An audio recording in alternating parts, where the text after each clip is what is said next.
Buenas noches. Buenas noches. Entonces, bueno, ahí estoy grabando la clase.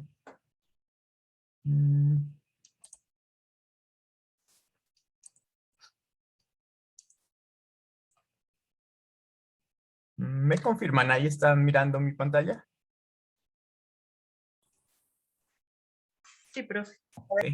Listo. Listo, muchas gracias. Entonces, bueno, acá ya subí en el COES el tema 4.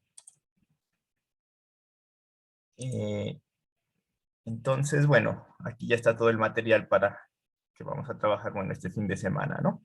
Entre hoy y mañana. Listo, a ver.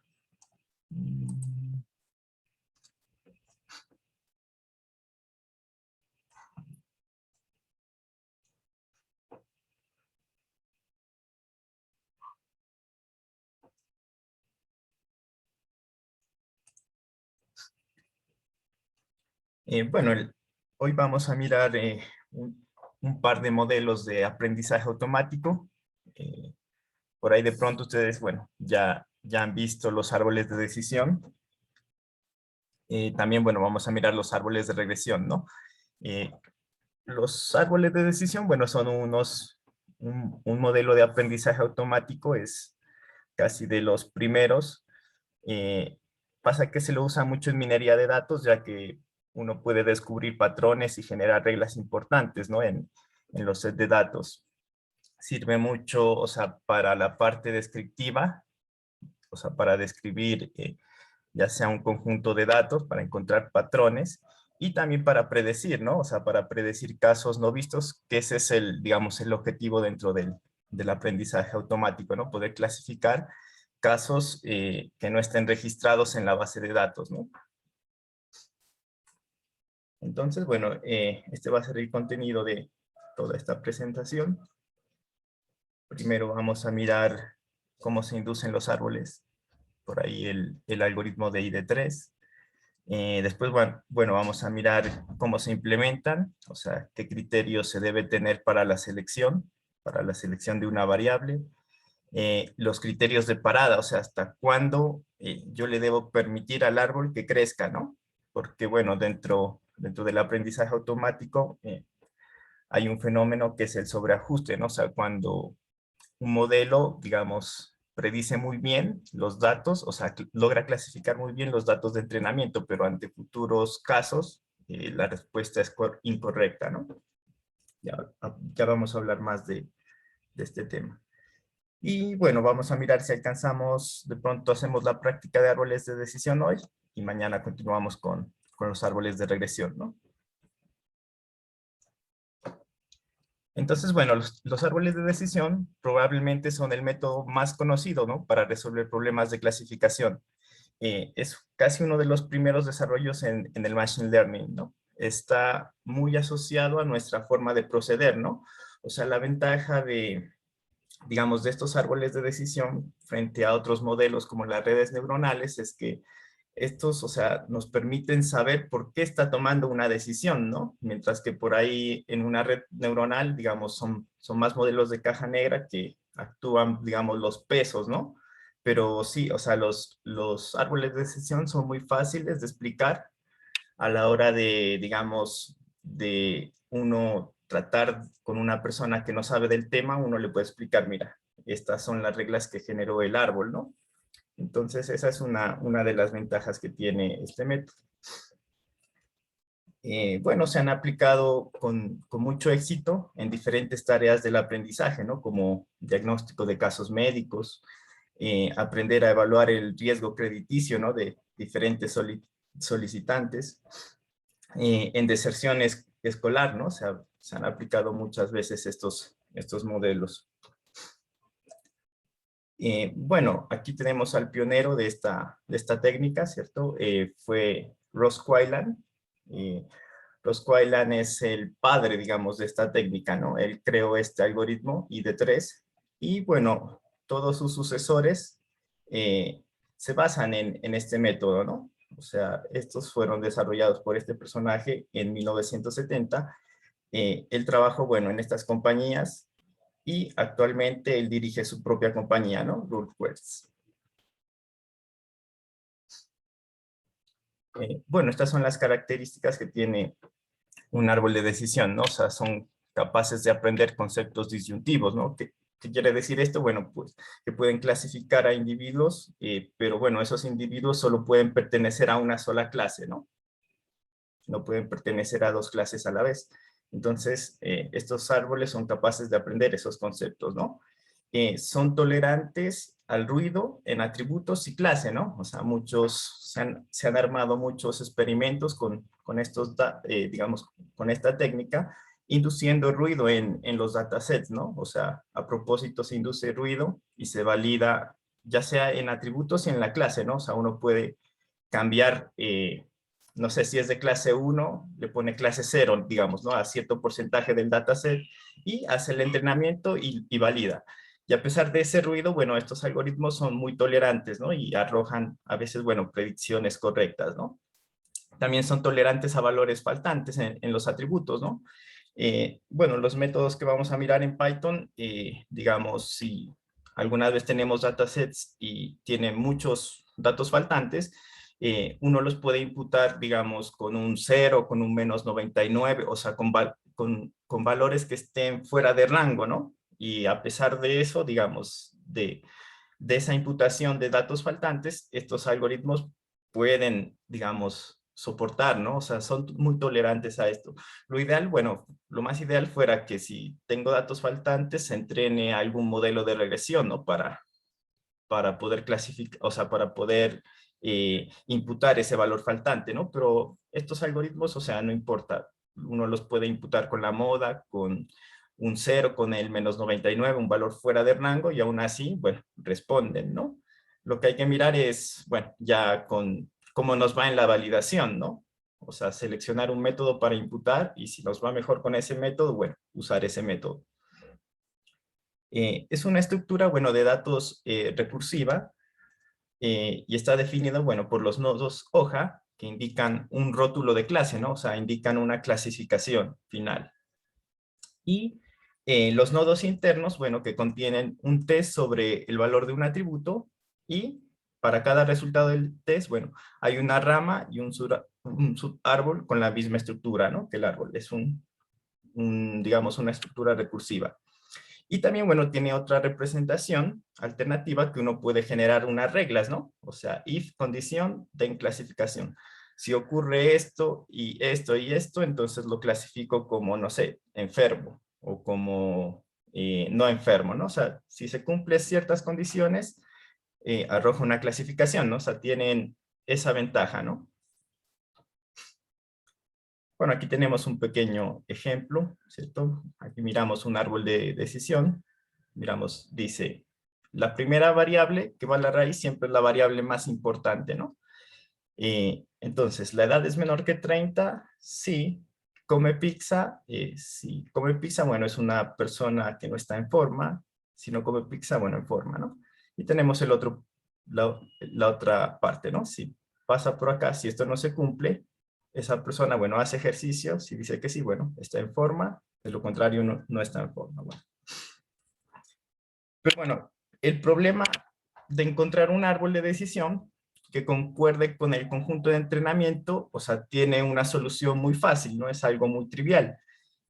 Si simplemente construimos un árbol de decisión que tenga una rama por cada ejemplo, ya lo habré solucionado, ¿no? O sea, ya habré construido un árbol. Pero bueno, aquí tenemos un problema, que es, o sea, el problema con este árbol trivial es que solo estamos memorizando las observaciones, ¿no? O sea, no estamos extrayendo ningún patrón importante a partir de los ejemplos, ¿no? O sea, no podemos, en caso de que llegue una nueva observación que no esté registrada en el set de entrenamiento, no la vamos a clasificar, ¿no? Entonces, por aquí, digamos, si yo tengo una variable x1 y una clase, ¿no? Entonces tuviera 4, 3, 2 y 1. Bueno, solo cuatro individuos, ¿no? Y estos son de clase 0, clase 1, clase 0, clase 1. Entonces, como les mencionaba, bueno, es muy fácil construir un árbol a partir de un set de entrenamiento, ¿no? O sea, si construimos una rama por cada uno de estos ejemplos, o sea, sería muy fácil. Digamos que aquí tendríamos x1 es igual a 4. Si esto se cumple, entonces es de clase 0, ¿no? Si esto no se cumple, entonces digo, si x1 es igual a 3, esto es de clase, bueno, es de clase 1, ¿no? Y así, bueno, por cada ejemplo, ¿no? Pero miren que aquí, o sea, estoy construyendo un árbol de forma muy sencilla, pero el problema de este árbol es que solo está memorizando el set de entrenamiento, ¿no? Y de eso no se trata, o sea, se trata de poder encontrar un patrón en los datos, ¿no? Un patrón que sea conciso, ¿no?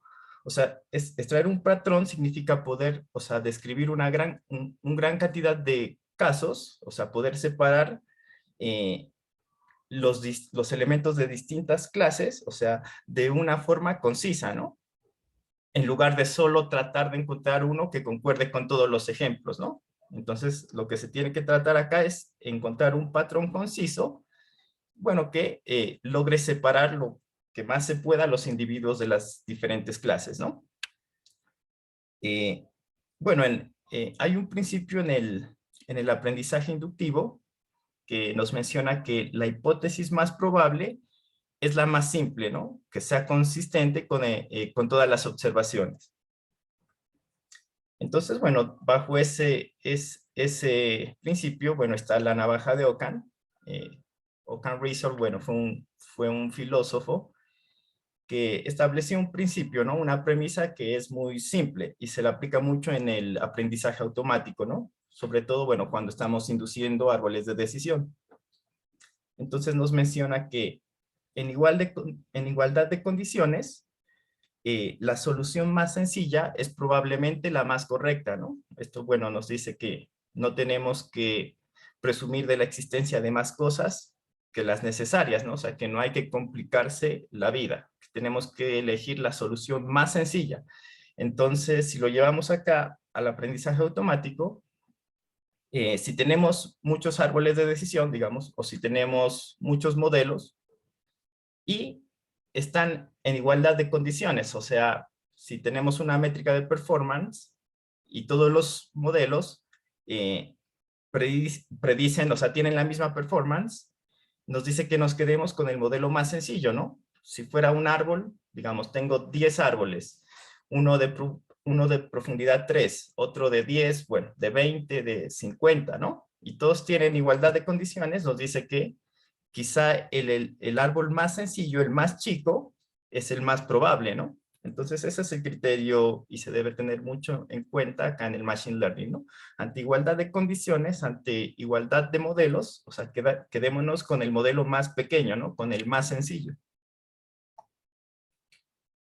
Pero bueno, esto ya lo había mencionado, ¿no? Que desafortunadamente encontrar el árbol de decisión óptimo, o sea, el más chico, y que concuerde con los datos de entrenamiento, es un problema intratable, ¿no?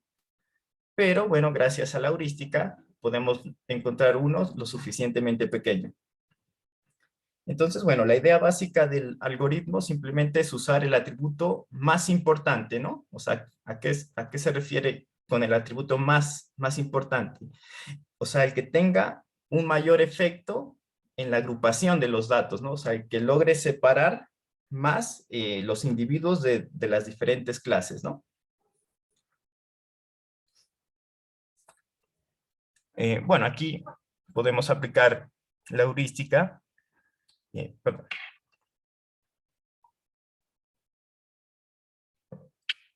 La heurística, bueno, que como metodología científica la podemos aplicar a cualquier ciencia, ¿no? Ya que nos brinda algoritmos, principios y reglas para solucionar diferentes tipos de problemas. Entonces, bueno, aquí tenemos el pseudocódigo del primer modelito de árbol de decisión, ¿no? O sea, es un algoritmo recursivo. Por acá, bueno, se llama a sí mismo, ¿no? Entonces, ¿qué recibe como parámetros este algoritmo? Bueno, recibe los ejemplos, ¿cierto? Del dataset, recibe los valores de la clase y recibe una lista de atributos. Entonces, primero, bueno, se encuentran los criterios de parada, ¿no? Si todos los ejemplos son positivos, retornamos un nodo positivo. Si todos los ejemplos, bueno, son negativos, retornamos un nodo negativo. Y bueno, si la lista de atributos está vacía, entonces, y si se acabó los atributos, digamos, y no logró clases uniformes, simplemente, bueno, se retorna un nodo con la clase más frecuente, ¿no? O sea, la que más registros tenga hasta ese momento. En otro caso, bueno, si no se cumplen estas condiciones, pues aquí vamos a elegir el mejor atributo, ¿cierto? Le enviamos una función. Por ahora limitémonos a decir que esa función selecciona el mejor atributo. Bueno, ya les voy a decir cómo más adelante. Entonces, le envía los atributos y todos los ejemplos y va a seleccionar el mejor atributo. Entonces, bueno, ese atributo lo ubica en la raíz y empieza a recorrer todos los posibles valores que tenga ese atributo, ¿no? Entonces aquí es un ciclo for que recorre cada valor de A. Y bueno, va agregando una rama debajo de la raíz con el siguiente test, ¿no? Si test, o sea, si A es igual a el valor de A, que esté en ese momento, entonces aquí, bueno, filtra los ejemplos, ¿no? Filtra los ejemplos de A con ese valor. Y aquí pregunta, si ejemplos de B está vacío, bueno, se devuelve un nodo de la clase más frecuente que tenga ejemplos, ¿no? Eso pasa, bueno, si el filtrado nos da un dataset vacío, ¿no? De lo contrario, pues se crea la subrama y se vuelve a llamar a la función, ¿no? Pero ya le envía los ejemplos filtrados, la clase y la lista de atributos menos la raíz, ¿no? Entonces, bueno, de esa forma recursiva se va construyendo el árbol. Entonces, bueno, ahora vamos a mirar el criterio de selección. Por ahora solo nos limitamos a decir que elija el mejor atributo, ¿no? Asumamos que el criterio de partición se limita a seleccionar un atributo. Entonces, ¿cómo elegir el atributo más importante para dividir? Entonces, existen muchas aproximaciones, ¿no? La information gain, information ratio, Gini, bueno, tantas como autores posibles hay, ¿no?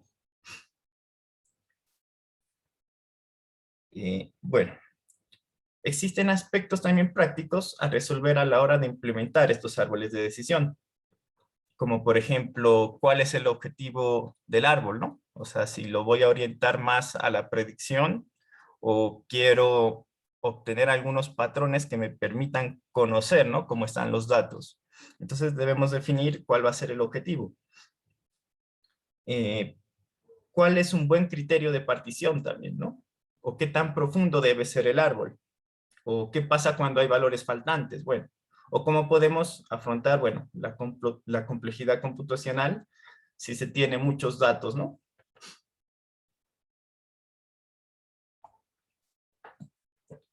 Bueno, aquí podemos mirar un dataset que tiene dos variables y tiene unas observaciones, ¿no? Entonces aquí podemos mirar que estos son hongos. Tenemos dos variables que es el tamaño del hongo y la humedad. Y aquí podemos ver las observaciones, ¿no? Entonces los colores rojos son los hongos venenosos y la clase, bueno, los verdes son los no venenosos, ¿no? Entonces, bueno, aquí podemos ver dos atributos, ¿no? El tamaño y la humedad. Entonces, si miramos el tamaño, tiene dos posibles valores, ¿no? O sea, los hongos mayores que T1 o menores iguales a T1, ¿no? Y tenemos, bueno, si vamos a la humedad, tiene tres posibles valores, ¿no? Que los miramos aquí. Mayores a T2, entre T2 y T3, y menores iguales a T3. Entonces, bueno, supongamos aquí que vamos a hacer un árbol de decisión y vamos a elegir el mejor, o sea, el tamaño como el mejor atributo, ¿no? Entonces mirábamos que el tamaño, si decimos tamaño es mayor a T1, él me particiona la muestra en dos, ¿no? Si sucede esto, bueno, ya miramos que acá, o sea, se lograron clasificar correctamente los hongos venenosos, ¿no? Entonces aquí, bueno, digo, si el tamaño es mayor que T1, digo que ese hongo es venenoso. Ahora vamos a ver por el otro lado. Si es menor o igual a T1, bueno, aquí voy a continuar ya con la humedad, ¿no? Entonces digo, la humedad, bueno, particiona la muestra en tres, ¿no? En tres subconjuntos. Entonces digo, si la humedad es mayor que T2, por acá, entonces estos dos hongos son no venenosos. Si está entre T2 y sí, T3 y T2 son venenosos, y menores o iguales a T3 son hongos no venenosos. Entonces, bueno, para decidir cuál es el mejor atributo para abrir el árbol, usamos algunas definiciones, bueno, de la teoría de información, ¿no? Acá tenemos, bueno, la medida de incertidumbre o la entropía, ¿no? Uno en informática, bueno, los informáticos siempre tenemos, o sea, la entropía significa el desorden, ¿no? Entonces, acá prácticamente, bueno, es lo mismo, ¿no? O sea, qué tan desordenados están los individuos, o sea, qué tan mezclados están los individuos de las clases, ¿no? O sea, esa sería la entropía acá, ¿no? Y acá tenemos, bueno, su formulita. Después ahora la vamos a mirar más prácticamente, ¿no? Entonces sería la entropía de un conjunto sería, bueno, menos la sumatoria de las probabilidades por el logaritmo en base 2 de la probabilidad, ¿no? Siendo, bueno, logaritmo en base 2 se hace una redefinición, si el logaritmo o sea, con esta condición, ¿no? Si el logaritmo de 0 es igual a 0, ¿no? Se le hace esa pequeña condición, y esa sería la fórmula de la entropía. Entonces, bueno, vamos a mirar cómo la calculamos acá. Vamos a calcular, digamos, el tamaño. Ya miramos que divide la muestra en dos partes, ¿no? Mayores a T1 y menores que T1, menores iguales, ¿no?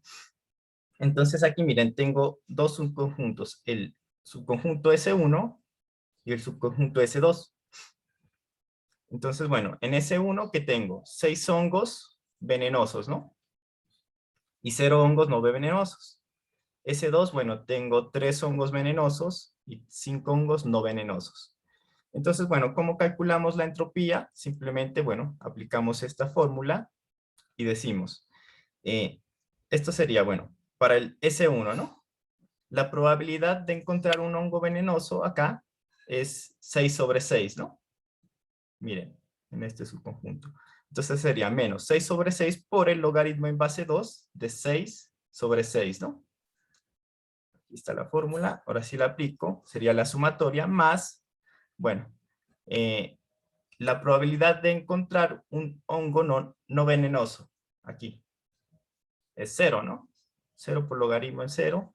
Entonces, aquí, la entropía, si hacemos esta operación, nos da 0, ¿no? Si aquí ya miramos la clase uniforme, aquí no existe entropía, ¿no?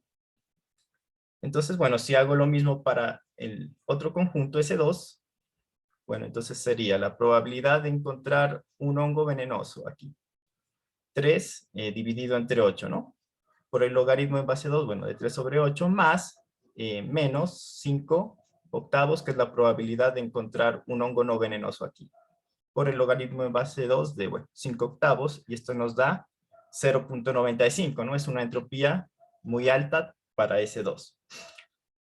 Si tenemos, bueno, si esto es 1, si la entropía, digamos, de S2 fuera 1, quiere decir que es la entropía máxima, o sea, el 50% de las clases pertenecen a clase 1 y el otro 50% a clase 0, ¿no? O sea, están completamente en desorden esos datos. Bueno, ahora simplemente, bueno, vamos a mirar el cálculo de la entropía para la humedad, ¿no? La humedad divide, en este caso, la muestra en 3, ¿no? Mayores a T2, entre T2 y entre T2 y T3, y, bueno, menores a T3, ¿no? Aquí tenemos, bueno, acá tenemos 2 hongos venenosos y 2 hongos no venenosos en S1, ¿no? En S2 tenemos, bueno, 5 hongos venenosos, 0 no venenosos. Por acá, bueno, tenemos 2 venenosos, 3 no venenosos. Si calculamos la entropía entonces en S1, miren, sería, aquí está su formulita, nos da 1, ¿no? O sea, es la entropía máxima. En S2, bueno, todos los datos pertenecen a clase uniforme, nos da 0, ¿no? Y en S3, bueno, tenemos 0.97. Entonces, ahora bien, ¿cómo seleccionamos el atributo más importante, no? Entonces, acá vamos a mirar o sea, la función de ganancia de la información. Entonces, la ganancia de la información de un atributo, ¿cierto? La IG de un atributo está definida por esta fórmula, ¿no? Donde en este caso HS es la entropía de todo el conjunto de datos antes de abrir por ese atributo, ¿cierto? Y tenemos, bueno, que aquí es HSB, ¿no? HSB es la entropía del subconjunto de los ejemplos con valor B para este atributo, ¿no? Entonces, si miramos acá, tenemos que maximizar la ganancia de información, ¿no? Porque sería, en caso, miren, de que HS menos todo esto, o sea, esto sería como equivalente a la sumatoria de la entropía si yo particiono por ese atributo, ¿no? Entonces, ¿qué pasa? Si esto me da 0, ¿cierto? Quiere decir que no me conviene particionar por este atributo porque no estoy, digamos, mermando la entropía, ¿no? Entonces, por lo tanto, la ganancia de la información se debe maximizar, o sea, debemos seleccionar el mejor atributo, aquel que tenga mayor ganancia de información, ¿no?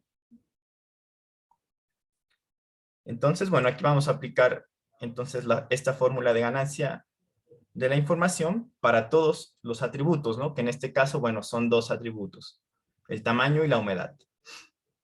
Entonces, bueno, decíamos que el tamaño tiene, o sea, tenía esta entropía, ¿no? El subconjunto 1, bueno, entropía 0, en el subconjunto S2, 0.95, ¿no? Y aquí entonces tenemos que calcular la entropía de todo el conjunto, ¿no? Que sería, bueno, 1, 2, 3, 4, 5, 6, 7, 8, 9, 10, 11, 12, 13, 14, ¿no? Entonces, venenosos en total hay 9 sobre 14 por logaritmo, bueno, en base 2, 9 sobre 14, ahora los no venenosos, ¿no? Entonces, toda la entropía de todo de todo el conjunto de datos es de 0.94, sin particionar, ¿no? Entonces, bueno, aquí tenemos que calcular los subconjuntos, ¿cierto? Esta expresión de aquí, que sería S1 sobre S. En S1, ¿cuántos hongos hay? 1, 2, 3, 4, 5, 6. Sobre 14, que es el total, ¿no? Sobre S, que sería. Y en S2, ¿cuántos hongos hay? 1, 2, 3, 4, 5, 6, 7, 8 sobre 14, ¿no? Entonces, con esto, bueno, ya podemos encontrar la ganancia de información si aplicamos esta fórmula, ¿no? En caso, bueno, para el tamaño sería HS menos S1 sobre S por la entropía de S1, ¿cierto? Más S2 sobre S por la entropía de S2, ¿no? Entonces aquí tenemos ya la operación. Sería HS, que es la entropía de todo el subconjunto, 0.94, menos S1 sobre S, que es 6 cuartos, por la entropía de S1, ¿no? Por 0. Más, bueno, S2 sobre S, 8, bueno, entre 14, por 0.95, que es la entropía de S2, ¿no? Entonces, esto nos da igual a 0.40. Esa sería la ganancia de información para el tamaño. Entonces, bueno, ahora hacemos lo mismo con la humedad, ¿no? Tenemos que calcular la ganancia de información para la humedad. En este caso, miren que la humedad ya particionaba el set de datos en 3 muestras distintas. Por lo tanto, bueno, tengo que calcular, habíamos calculado la entropía para S1, para S2, para S3. La entropía de todo el subconjunto, bueno, ya la habíamos calculado, es 0.94. Tenemos que definir, bueno, S1 sobre S, ¿cierto? 4 dividido entre 14, S2 sobre S, S3 sobre S, y con eso, bueno, armamos esta expresión, ¿no? Como resultado, bueno, tenemos que la ganancia de información para la humedad es de 0.31. Entonces, bueno, aquí ya sabemos por qué atributo debemos particionar, ¿no? La ganancia de información tiene que elegirse por aquel atributo que logre maximizar. En este caso, particionaríamos por el tamaño, ¿no? Que tiene una ganancia de información del 0.4. Entonces, bueno, ese sería uno de los tantos criterios de selección que hay, ¿no? También hay otro con el coeficiente Gini, ¿no? Hay bastantes. Aquí elegí uno de la entropía, ¿no? Para la explicación, pero hay muchos criterios para seleccionar el por qué atributo debo partir, ¿no? Ya en la práctica, bueno, ¿con cuál me quedo? Con el que me dé mayor performance, digamos, clasificando el test de validación, ¿no? Ese sería el criterio de selección, digamos. ¿Por cuál debo particionar? ¿Por qué método debo usar? El que me dé mayor performance en el set de validación, ¿no? Bien, ahora vamos a mirar cuál es el criterio de parada. O sea, ¿hasta cuándo sigo dividiendo el árbol, no? Entonces, bueno, hasta que tenga clases puras en todos los nodos o hasta que no tenga más variables disponibles, ¿no? O, bueno, ¿hay algún criterio mejor? La versión canónica, o sea, la versión original del algoritmo, pues decía que se sigue desarrollando hasta que se llega a una clase uniforme, ¿no? O sea, hasta que logró separar todas las clases. O sea, hasta que un nodo tenga la clase pura, ¿no? Entonces, esto en la práctica no suele ser muy efectivo, ¿no? Más adelante les voy a mencionar por qué. Existen, o sea, muchas opciones para parar el crecimiento del árbol. O sea, bueno, si ya no hay más atributos, si ya tengo la clase uniforme, si se supera un nivel de profundidad máximo, ¿no? Yo puedo establecer, no, yo solo quiero generar un árbol que tenga una profundidad máxima de 5 niveles, ¿no? Entonces, al llegar al quinto nivel va a dejar de seguir construyéndose, ¿no? O bueno, el mejor valor del criterio de partición es menor a un cierto umbral, ¿no? O sea, yo puedo elegir la ganancia de información y digo que si la ganancia de información es menor a 0.3, ¿cierto? El mejor atributo supera, o sea, 0.3, cuando llegue a ese o menor, va a parar, ¿no? O bueno, si ya tengo un número de casos de los nodos hijos es menor a un mínimo determinado, también que pare, ¿no? O sea, hay varios criterios para parar el crecimiento del árbol. Entonces, bueno, todo esto es importante porque hay un fenómeno que ocurre, bueno, en el Machine Learning, que es el sobreajuste. Todos los algoritmos padecen de este fenómeno, ¿no? Los árboles, las redes neuronales, los ensambles, ¿no? Entonces, bueno, aquí vamos a mirar, si suponemos que tenemos un modelo, ¿no? O sea, dos modelos. El de la línea verde, miramos, o sea, que logra separar todo el set de entrenamiento, ¿no? De forma perfecta, digamos, ¿no? O sea, este modelo de la línea verde logró clasificar de forma perfecta el set de entrenamiento, ¿no? Entonces, por acá, miren, tenemos un modelo, ¿cierto? El de la línea negra, que este modelo, bueno, quizá no se adapte exactamente al set de entrenamiento, ¿no? Miremos que aquí ya cometió un error. Por ejemplo, este en el entrenamiento, él lo clasificaría como rojo. Ah, no, aquí, por ejemplo. Miren, este puntico, ¿no? El modelo de la línea negra lo clasificaría como, en este caso, rojo, ¿no? Pero es azul, ¿no? Y el de la línea verde sí lo logró, bueno, clasificar bien, ¿no? Pero, ¿qué pasa si, o sea, pasa que la línea verde está muy sobreajustada a los datos, ¿no? ¿Qué pasa si tenemos aquí un, un nuevo registro? A ver, por acá. Aquí fallaría, miren, por ejemplo. Si tuviera aquí y fuese un azul, el modelo verde fallaría. Miren. Pero el modelo negro no, ¿no? O sea, ante los casos no vistos, quizá el modelo negro, que no está sobreajustado a los datos de entrenamiento, sea un mejor predictor que el modelo verde, ¿no? Entonces, ese es el sobreajuste, ¿no? Bueno, aquí podemos mirar también un pequeño ejemplo. Aquí, bueno, tengo una medida de performance que es la accuracy, y aquí tengo el tamaño del árbol, ¿no? Entonces, miren que a medida, aquí tengo, bueno, la accuracy, bueno, esta línea negra es la accuracy en el set de training, y la línea puntiaguda es el accuracy, bueno, en el set de testing, ¿no? Entonces, miren, aquí podemos ver que a medida de que el árbol va creciendo, ¿qué pasa? Va describiendo, va clasificando mejor los datos de entrenamiento, ¿no? O sea, los datos con los que fue entrenado, a medida que el árbol crece, los va a clasificar mejor. Pero en el set de testing, miren que, bueno, va creciendo. Aquí, bueno, es el punto máximo, se estabiliza. Aquí vuelve a bajar, bueno, se estabiliza un poco. Y, bueno, aquí empezó a bajar, ¿no? Entonces, a partir de acá, podemos ver que todo esto está sobreajustado, ¿no? O sea, a medida que se crece el tamaño del árbol, va a clasificar mejor el set de entrenamiento, pero en el set de validación no tanto, ¿no? O sea, va a tener bajos resultados. Sí, bueno, si les mencioné al principio el criterio de Ockham, miremos que aquí, miren, estos modelos, yo me quedaría, bueno, ¿cuál es el mejor modelo en este caso? Miramos que, o sea, en el set de test, en este caso, miren, llegamos al punto máximo acá, ¿no?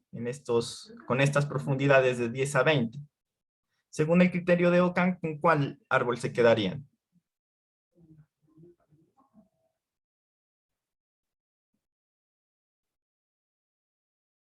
¿Se acuerdan? Sí, ¿se acuerdan del criterio de Ockham? Decía, ante igualdad de condiciones, elegimos el modelo más sencillo, ¿no? En este caso, miren que yo me quedaría, según ese criterio, con un árbol de profundidad de 10, ¿no? Ya que aquí, bueno, es el punto máximo en testing. La verdad que el entrenamiento a mí no me interesa mucho si clasifica bien el entrenamiento o no, porque esos ya son sucesos que ya pasaron, ¿no? O sea, eh, ¿por qué se hace la clasificación en entrenamiento? Es para justamente tener en cuenta el sobreajuste, ¿no? Entonces, miren que a partir de acá, por ejemplo, este modelo está muy sobreajustado. Generalmente cuando existe, ¿qué nos dice el sobreajuste? El sobreajuste nos dice que es muy probable que haya un modelo más simple, más sencillo, que se ajuste mejor a los datos de test, ¿no? O sea, que clasifique mejor o que sea un mejor predictor, ¿no? Bueno, aquí también podemos ver una performance, el tamaño del árbol. Entonces, esto siempre ocurre generalmente, ¿no? A medida que se aumenta el tamaño del árbol, describe muy bien el set de training, pero el set de testing lo va clasificando mal, ¿no? Entonces nosotros siempre tenemos que elegir, bueno, este punto, ¿no? El punto más alto y que sea el más sencillo, ¿no? O sea, ese sería el criterio para seleccionar modelos en árboles de decisión. Y el sobreajuste está presente casi en todos los modelos. A veces, bueno, en las redes neuronales, si abusamos de las capas, si tenemos muchas capas y nuestro set de datos, digamos, no tiene muchos registros, o sea, tendríamos un modelo que tiene muchos parámetros y está muy sobreajustado a esos datos, ¿no? Entonces, esto sería como que un set de datos. A medida de que aumentamos el tamaño del árbol, vamos a lograr separar todos los datos, ¿no? Pero ante datos, digamos, que no vistos, si llega un conjunto, por ejemplo, uno acá, que sea verde, si los separamos mucho, lo va a clasificar mal, ¿no? Entonces, bueno, ¿qué soluciones se tiene para evitar el sobreajuste, ¿no? Entonces, una es el criterio de parada. O sea, no debo construir más allá de cierta profundidad, ¿no? Ese sería establecer un criterio, una profundidad máxima, un número de nodos máximos en cada, digamos, un número de ejemplos máximo en cada nodo, ¿no? O lo que se conoce también como pruning, ¿no? O poda. La poda es construir el árbol entero, ¿no? O sea, hasta donde más llegue, y después podar las ramas cuando ello, bueno, ir podando siempre y cuando ello mejore la exactitud sobre los datos separados, ¿no?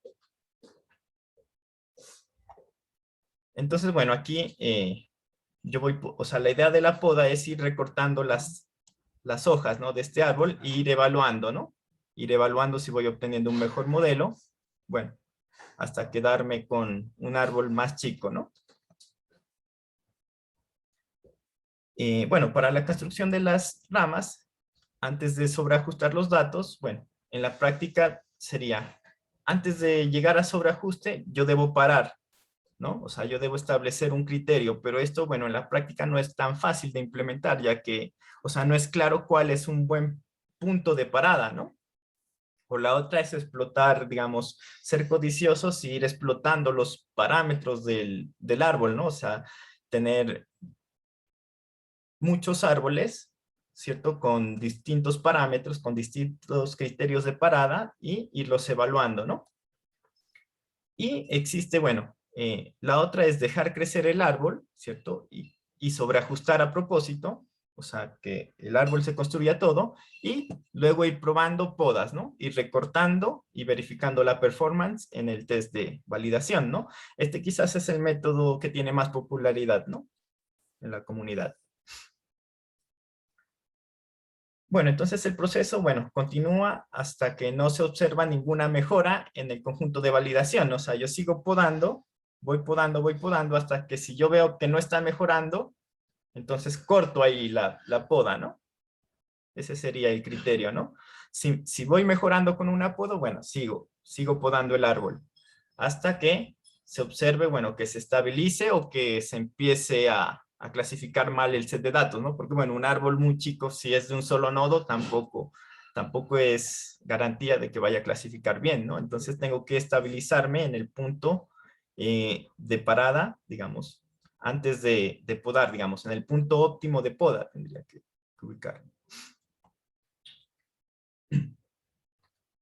Bueno, existen métodos que implementan un algoritmo de postpoda, ¿no? Está basado, bueno, en la tasa de aciertos del nivel en el cual se va evaluando y compara, ¿no? Con el que, o sea, compara la métrica con el que tendría si abre el nodo, ¿no? Entonces, en cada nodo el algoritmo va comparando el error ponderado de cada nodo hijo con el error de clasificación si se suprime todos los nodos hijos y se etiqueta con la clase mayoritaria, ¿no?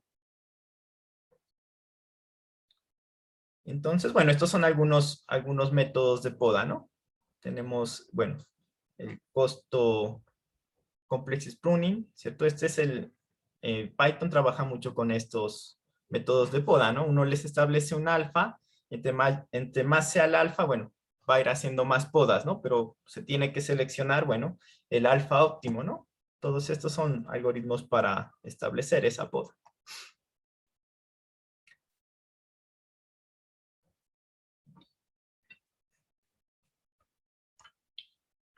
Bien, entonces, bueno, vamos a mirar una pequeña práctica. Igual este método, bueno, ustedes ya lo vieron con el profe Ricardo, ¿no? En minería de datos, los árboles de decisión, bueno, son muy utilizados porque me brindan patrones a la hora de, digamos, poder describir mi set de datos, ¿no? Pero bueno, acá en el Machine Learning lo que importa es que se elija el mejor árbol posible, ¿no? El mejor modelo posible que logre predecir mejor, ¿no? En este caso, bueno, habrá que tener un set de validación. Entonces, bueno, aquí yo les dejé, bueno, este es el árbol, la guía del árbol de regresión, que vamos a ver ahora, y esta es la práctica del árbol de decisión, ¿no? Entonces,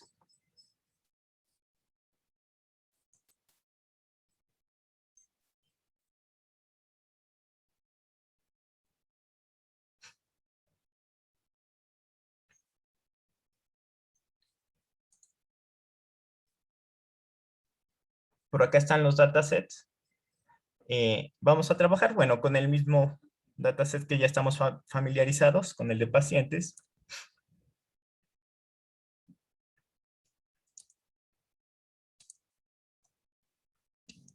Entonces...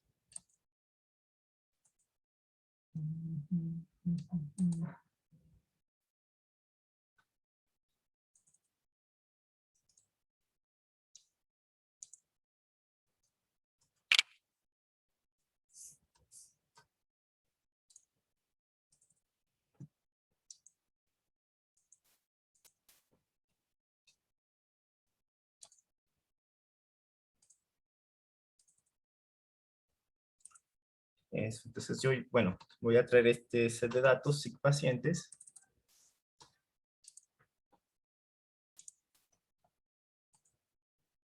Y bueno, aquí en el COES les dejé los cuadernos, ¿no? De Jupyter. O si quieren, bueno, se pueden ir al repositorio.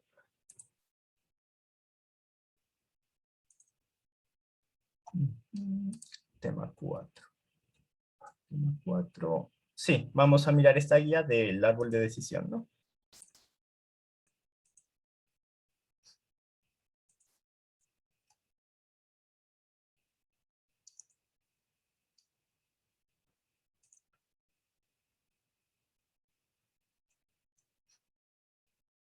Bueno, esto ya lo habíamos trabajado en la primera clase, ¿no? Separe la variable clase a predecir en una variable y.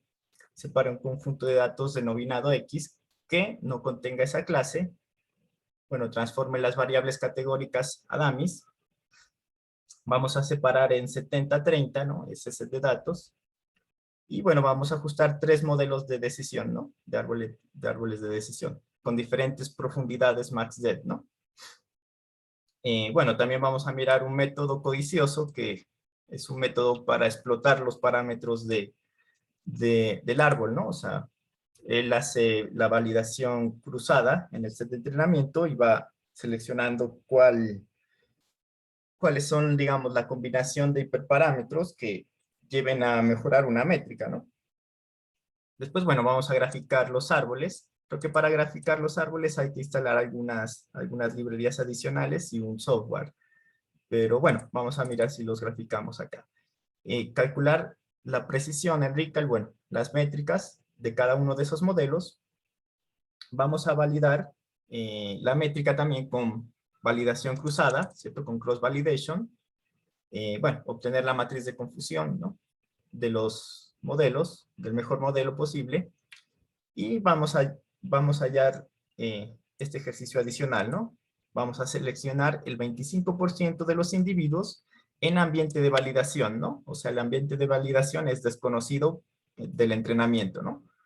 Vamos a seleccionar aleatoriamente, bueno, al azar, el 25% y vamos a mirar cuántos están enfermos, ¿no? Esto quizá ya lo hicimos en la primera clase, por ahí nos daba que muy al azar, ¿no? O sea, una probabilidad de 0.5, 0.56, ¿no?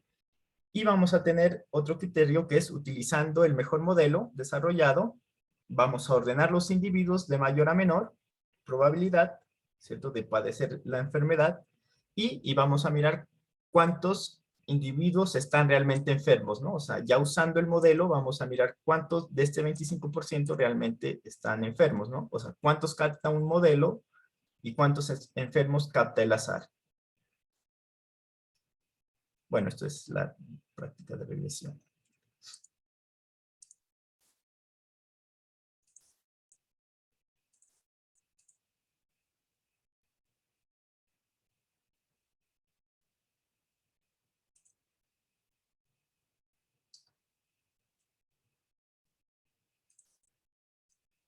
No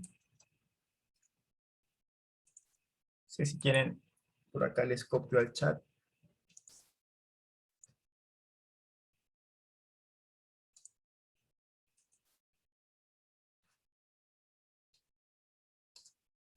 Les copio al chat esta guía por si quieren mirarla acá en el repositorio, ¿no?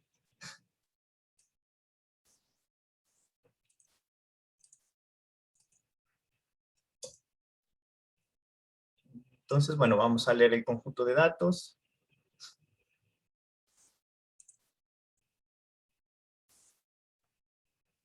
Bueno, vamos a separar, ¿no?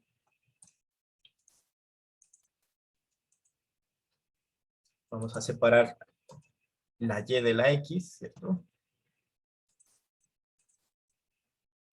Vamos a trabajar con las dummies.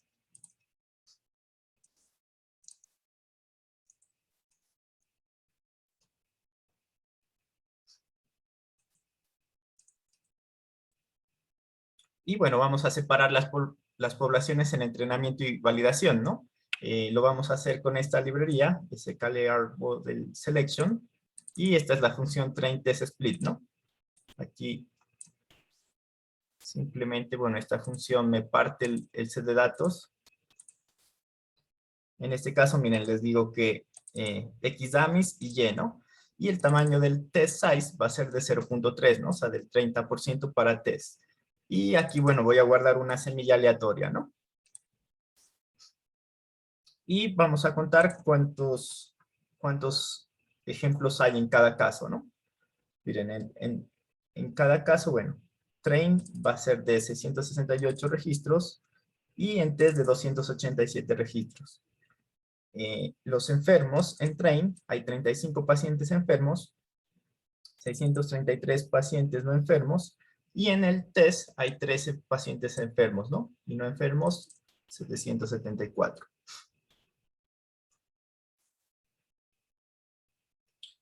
Entonces, bueno, aquí vamos a ajustar 3 árboles de decisión, ¿no? Aquí está el primero. Entonces, miren, aquí le digo, este es el tree, ¿cierto? Tree Decision Classifier. También está de la librería scikit-learn. Y aquí le especifico el criterio, ¿no? O sea, le digo la entropía, le especifico también unos criterios de parada, o sea, le digo que el mínimo, la cantidad mínima de ejemplos en cada hoja sea 10, o sea, si hay mínimo 10 registros, se va a abrir el árbol, ¿no? Si llega a 10 o a, si hay 5, bueno, ya no tiene sentido y va a parar, ¿no? Y le va a establecer también una profundidad máxima, ¿no? De 4. Entonces, bueno, aquí él lo hizo muy rápido, ¿no? Cuando no hay tantos datos, estos modelos se entrenan rápidamente. De pronto, si a alguien le gusta esta parte, también hay una librería, una herramienta que se llama Apache Spark, ¿no? Apache Spark tiene un módulo de Machine Learning, bueno, donde tiene muchos algoritmos, y la ventaja de esto es que se puede, o sea, la ventaja de Apache Spark es que se puede correr cuando se tengan datos orientados al Big Data. Aquí estamos dependiendo, bueno, del procesador que tenga mi compu, ¿no? En este caso. Pero la ventaja de Apache Spark es que yo puedo armar un clúster de computadores y ejecutar un algoritmo de aprendizaje en paralelo, ¿no?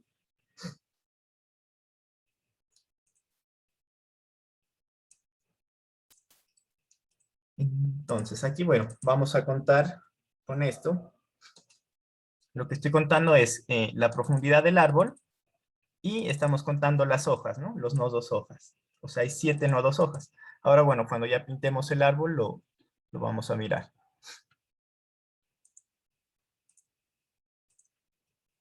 Vamos con el segundo modelo. El segundo modelo, bueno, le voy a decir, aquí estoy haciendo modelos arbitrariamente, ¿no? El modelo 2, bueno, le voy a decir que tenga una profundidad máxima de 10. Entonces aquí lo entrenamos, ¿no? Miren que estoy entrenando todos los modelos con X-Train y Y-Train. Y bueno, aquí voy a hacer lo mismo, voy a imprimir la profundidad máxima del modelo 2 y con cuántos nodos hojas hay. Entonces, bueno, la profundidad de este árbol llegó a 8 y 17 hojas, ¿no?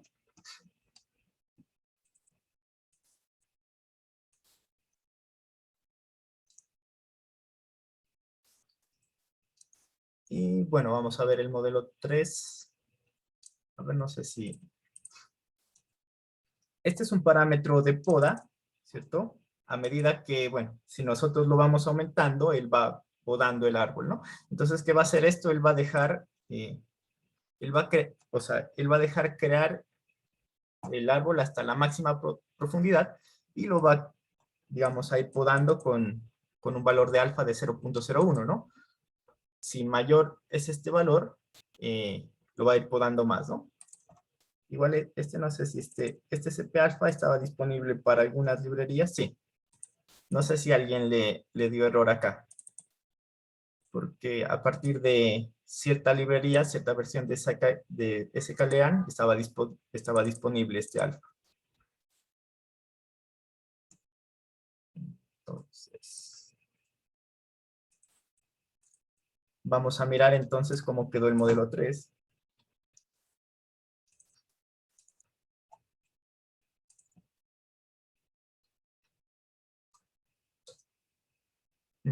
O sea, quedó con tres hojas, con tres niveles y 5 hojas, ¿no? Quedó podado. Bien, es que si yo no le establezco esto, lo que va a hacer es, queda con 8 niveles y 17, bueno, igual que el segundo modelo, ¿no? Pero aquí le estoy estableciendo un alfa para podar ese árbol.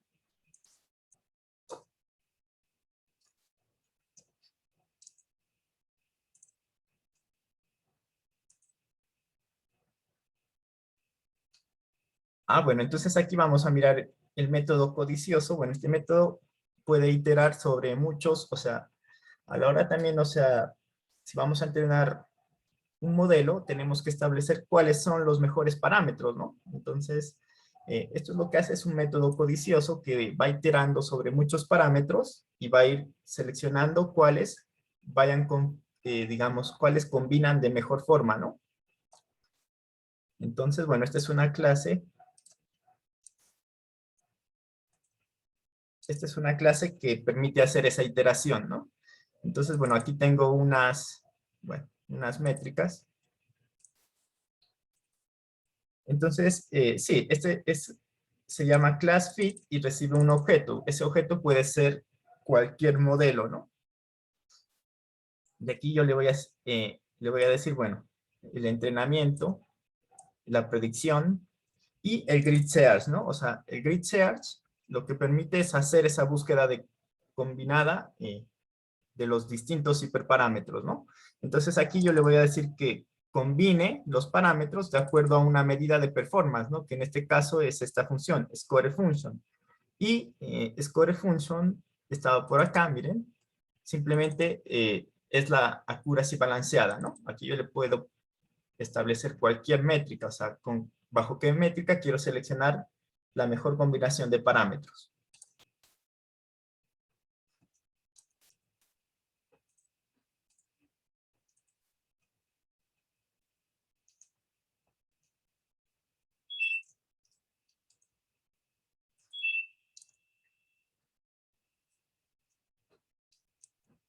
Entonces, bueno, aquí lo que vamos a hacer es instanciar esta clase y le vamos a establecer el modelo. El modelo va a ser el árbol de decisión, ¿no? Tree decision. Y aquí podemos buscar todos los parámetros que nosotros queremos combinar, ¿no? O sea, en este caso yo solo voy a especificar alfas, ¿no? O sea, el valor de las podas. Y entonces, aquí, bueno, si yo quisiera saber cuál es la mejor profundidad o cuáles son los otros parámetros, también los puedo poner. Entonces aquí, la idea de esta clase es que me va a iterar sobre todos esos métodos, va a usar la validación cruzada, ¿cierto? Para seleccionar la mejor combinación de los parámetros. Y finalmente, si nosotros arrancamos, él nos dice, mira, el mejor árbol, en este caso, que obtuvo la mejor métrica de accuracy balanceada en el set de entrenamiento, ¿cierto? Porque le estoy pasando en train, es ese. O sea, es el alfa de 0.05. Estaba por acá, 0.05, ¿no? Entonces, esto es un método que explota todo el algoritmo, ¿no? O sea, se puede combinar muchos parámetros para seleccionar. Y bueno, aquí nos quedó en el mejor árbol, ya es el estimador, ¿no? O podemos también, bueno, copiar estos parámetros y entrenarlo, ¿no? Que sería aquí, miren. Modelo 4.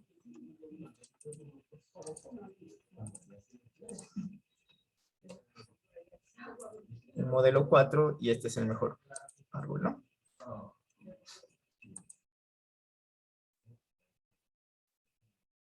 Bueno, vamos a graficar los árboles. Acá ya creo que hay que instalar algunas librerías. Vamos a mirar si nos funciona esto.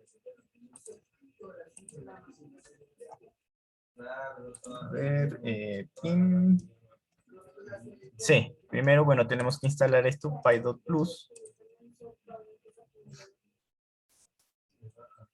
Por acá yo les dejé esta instalación. Anaconda, bueno, PowerShell. Vamos a instalar Py.Plus.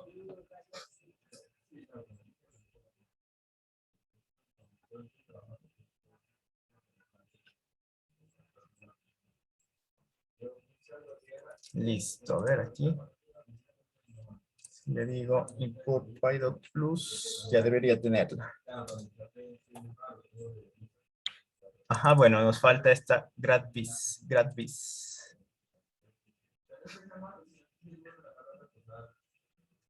Vamos a instalar también GradBiz. No sé, bueno, aquí les dejé varias instalaciones voy a agarrar la de Conda.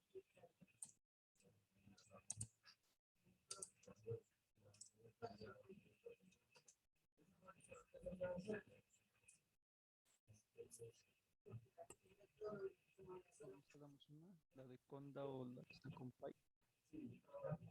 O las dos. No, cualquiera de ellas sirve. Yo la instalé la que tiene Conda. Igual creo que hace falta, estoy probando porque hace falta, creo que un software que se llama GradBiz. Voy a ver si con esto es necesario para... Ujú.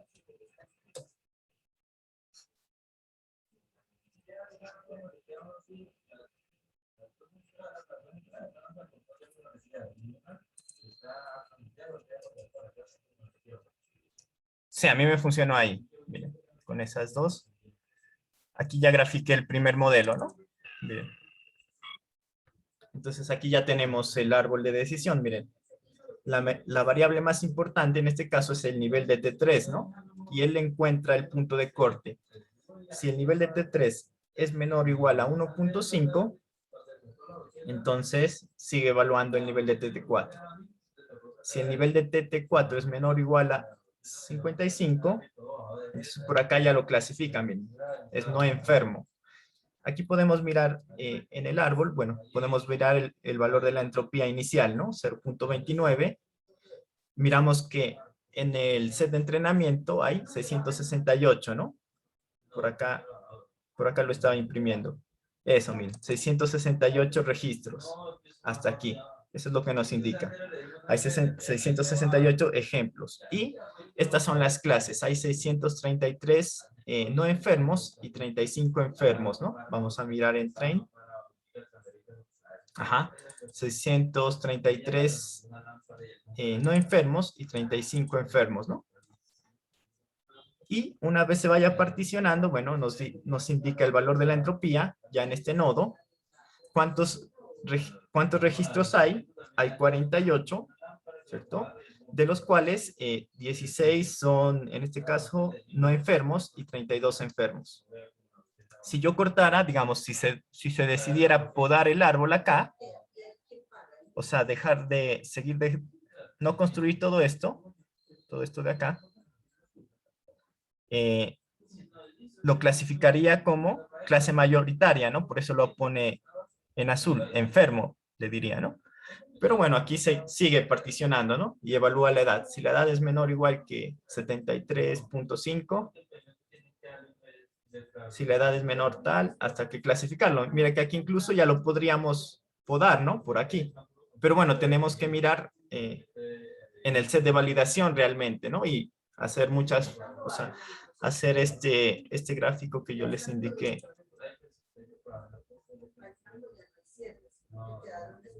Eso, hacer este gráfico que yo les indiqué acá en la presentación, o sea, graficar la performance versus el tamaño del árbol para mirar cuál es el óptimo, ¿no? En testing, o este de acá. ¿no? Aquí simplemente, bueno, en esta práctica les explico cómo se generan estos árboles, ¿no? Pero bueno, eso, esta función que tengo acá ya lo van a hacer ustedes en la siguiente actividad práctica.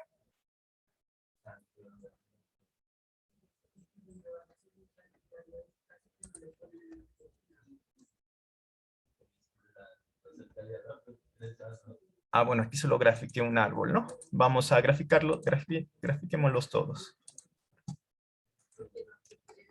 Sí, si los quieren graficar, simplemente copian esta segunda parte, esto que estoy acá, y le cambian el modelo, ¿no? Aquí no le podemos modelo 1, sino le podemos modelo 2. Claro, miren, este modelo 2 tiene más profundidad, ¿no? Tiene más profundidad y más nodos. Por acá cuando imprimimos el nodo, la cantidad de nodos del primer modelo nos decía, bueno, que tenía 7 nodos. O sea, 7 hojas, ¿no? Si las contamos, bueno, 1, 2, 3, 4, 5, 6 y 7, ¿no? Serían los nodos terminales, ¿no? En ese caso.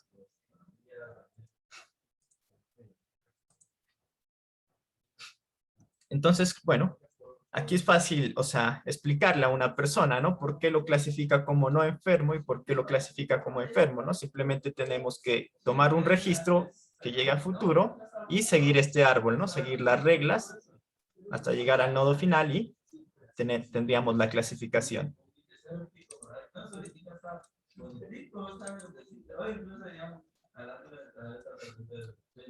Bueno, aquí lo siguiente es calcular las métricas de balance de accuracy, ¿no? Por acá yo tenía esta función.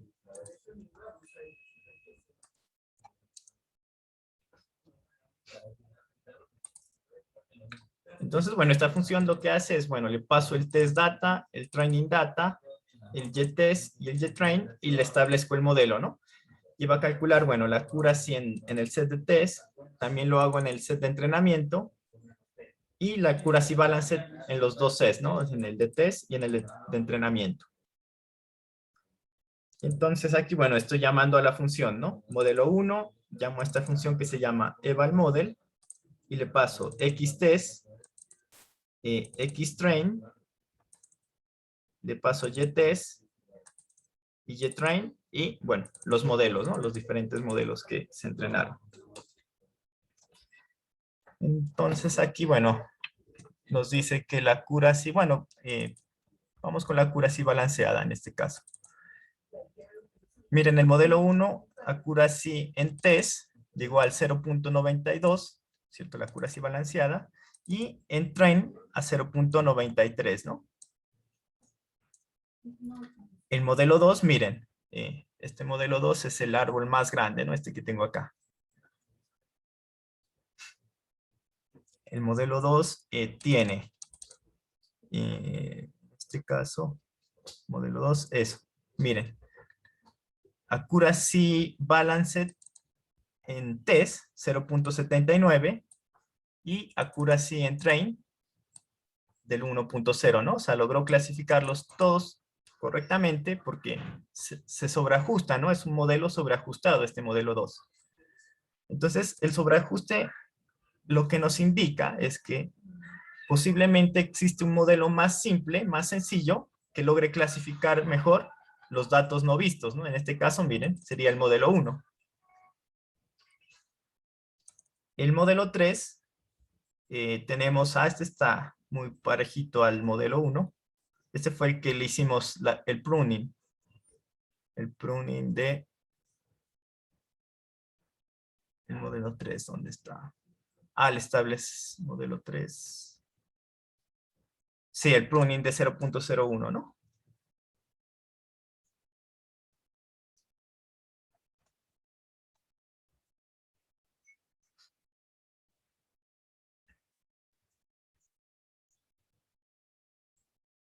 Entonces, bueno, accuracy en test 0.92 y en train 0.93.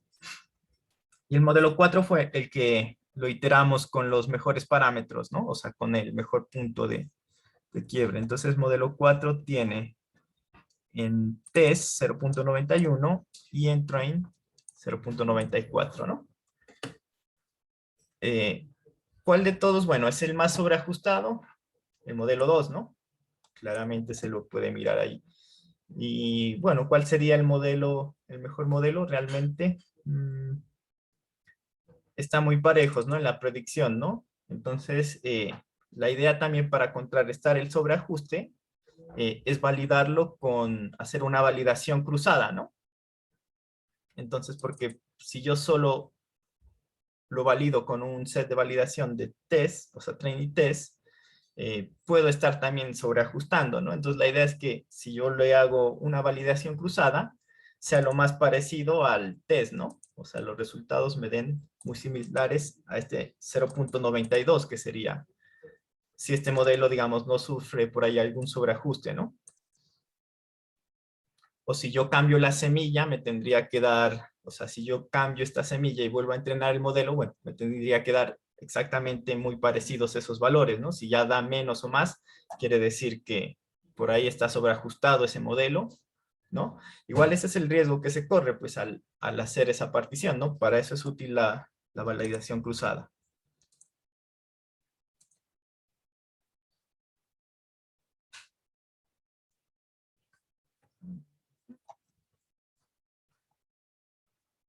Bueno, vamos a mirar aquí.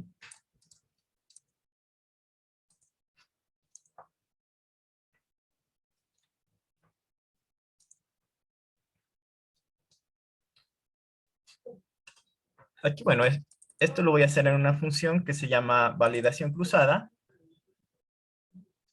Aquí tengo otra función, pasa que la validación cruzada tenemos que hacerla sobre una métrica, ¿no? Yo la métrica que elegí para esa validación cruzada es el Balanced Accuracy, ¿no? Entonces, esta es muy parecida a esta función, solo que aquí no estoy preguntando cuál es la accuracy y la accuracy en train, sino que solo me interesa en test, ¿no? Estoy retornando lo que predice en test. Eso es lo que hace esta función. Mire que al decirle model predict, estamos prediciendo esa clase, ¿no? En test data, bueno, en train data, aquí realmente que sobra. Pero bueno. Y la validación cruzada, bueno, la hago con la librería también scalean. Y yo le voy a especificar, bueno, le mando los datos xtrain, un ytrain, el número de false, o sea, el número de particiones que yo quiero hacer en xtrain y en ytrain, y el modelo, ¿no? Que yo quiero particionar.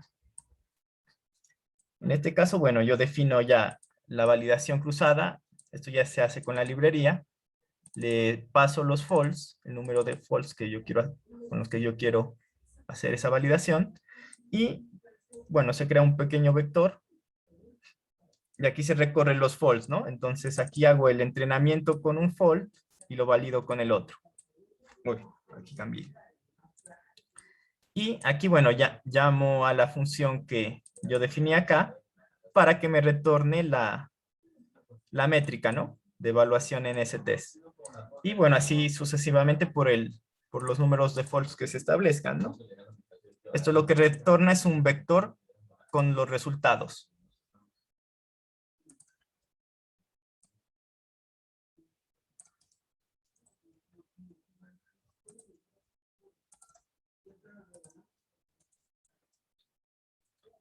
Entonces, bueno, aquí es el modelo 1, ¿no? Les digo, llamo a validación cruzada, le mando todas las X dummies, ¿no? O sea, todo el dataset, que se entrene con todo el dataset y todas las Y. Y le voy a decir que genere 5 false. Entonces, aquí están los resultados, miren, 0.99 en el primer fall, 0.94 en el segundo, 0.89, 0.94, 0.83, ¿no? Y al final la métrica, bueno, se promedia. 0.92, ¿no? Miren que ese modelo está acorde con lo que observamos aquí, ¿no? Es el modelo 1. Ajá, accuracy en test, ¿no?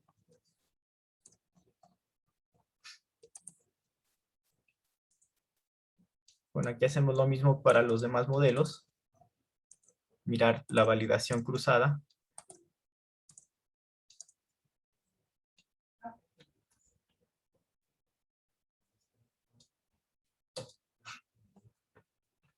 Sí, ese era el modelo sobreajustado, ¿no? 0.88, 0.94, 0.89, 0.55, miren, con un fall, ¿no? Y este es el promedio.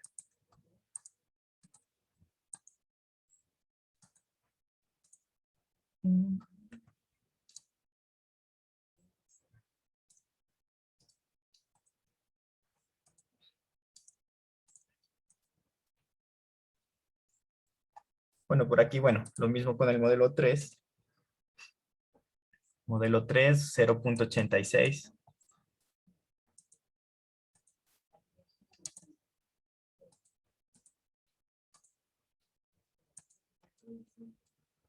Y bueno, vamos a hacer lo mismo con el modelo 4.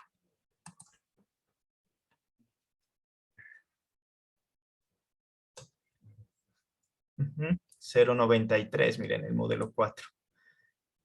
El modelo 4 fue el que hice con la grilla, ¿no? De búsqueda.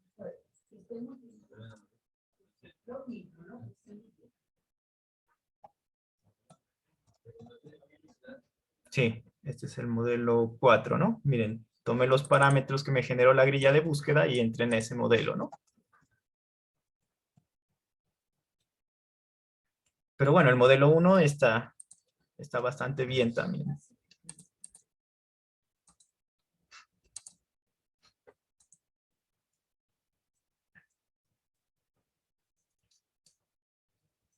Bueno, aquí voy a volver a reentrenar Aquí podríamos hacer lo siguiente. Pasa que para el último punto, para casi... Esto, bueno, esto ya lo hicimos. Obtener la matriz de confusión tanto para el ambiente de entrenamiento como el de validación del mejor modelo, ¿no? Entonces, sí, el modelo 1 está también, me parece un modelo muy válido, aunque el mejor sí es en mi caso, pues es este, el modelo 4. Pero bueno, yo voy a dejar el modelo 1, voy a volver a reentrenar el modelo 1 para...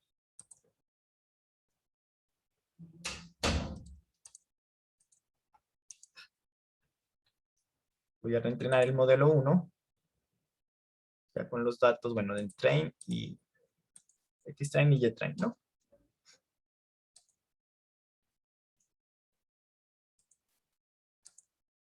Y bueno, voy a imprimir esta matriz de confusión.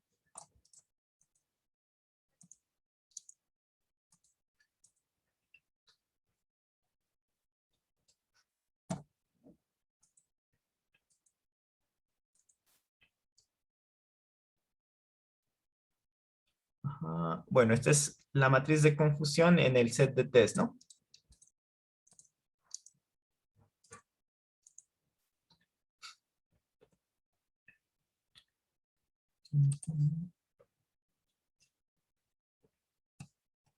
Ajá. Miren que en este caso, bueno, no hay falsos positivos, ¿no? Cero falsos positivos.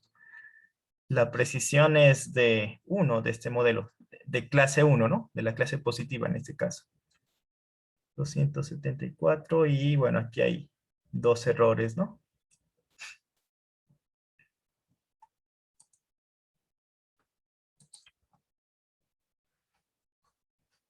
Esto es, bueno, la misma matriz de confusión, pero en el set de train, ¿no? La verdad que sí, en el set de train no importa, la verdad que no importa que los clasifique mal, porque eso es lo que ya pasó, ¿no? Eso es lo que uno ya conoce. Entonces aquí sí hay, pero la verdad esto uno no le presta mucha atención, ¿no? O sea, lo importante es sobre los datos que no ha visto, ¿no? Que el modelo no ha visto. Entonces, bueno, con esto ya uno se da como, o sea, conoce la distribución de aciertos y de errores, ¿no? Que tiene ese modelo. Por ahí, bueno, habría que ajustar mucho en estos casos, ¿no? Y mirar qué es un error. Para mí esto me parece muy grave tener este caso porque sería pacientes que están enfermos y el modelo les dijo que están sanos, ¿no? No detectó 2 enfermos.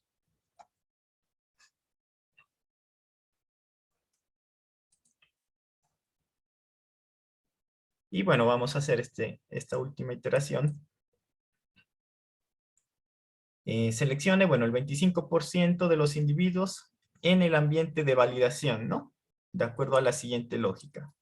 Entonces, bueno, vamos a entregar estos resultados, que es al azar, indique la cantidad de pacientes que están enfermos. Y utilizando el mejor modelo desarrollado, ordene los individuos de mayor a menor probabilidad, ¿cierto?, de padecer esa enfermedad, indique cuántos están enfermos, ¿no? Entonces, bueno, primero vamos al azar. Al azar, bueno, vamos a seleccionar el 25% de los individuos.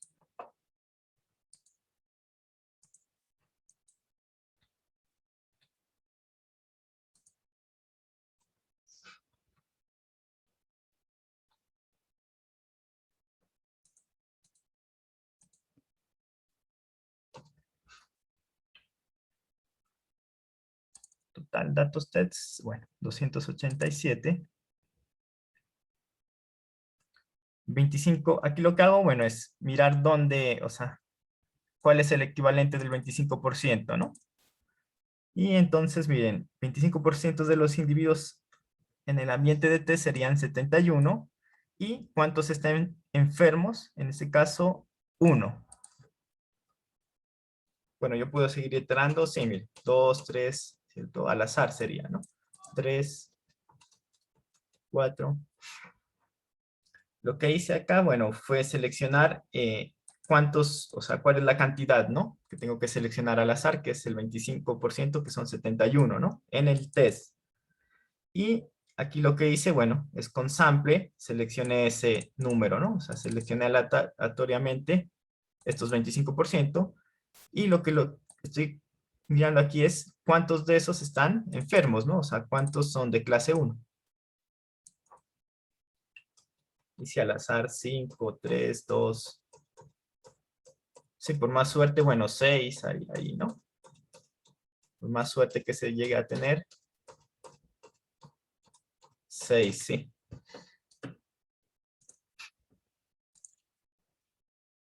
Entonces, bueno, lo que vamos a hacer ahora es lo que dice esta guía, ¿no? O sea, los vamos a ordenar de mayor probabilidad a menor probabilidad, ¿no?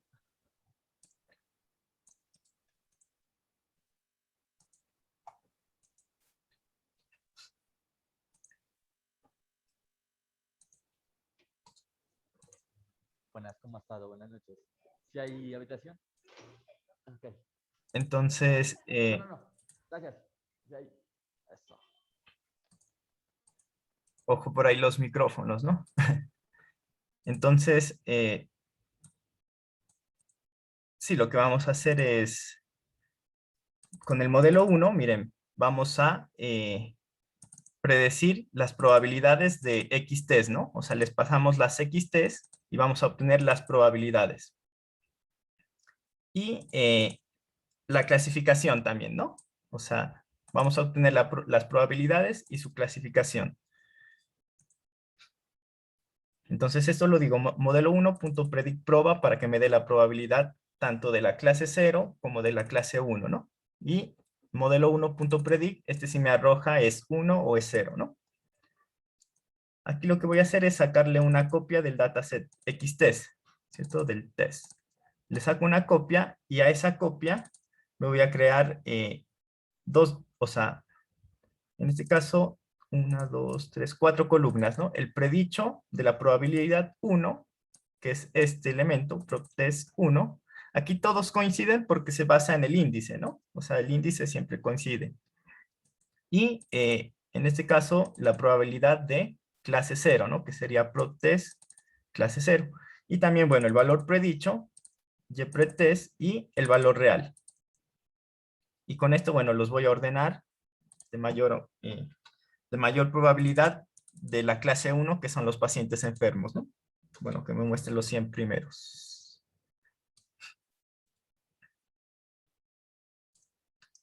Bueno, los 20, en este caso serían los 71 primeros.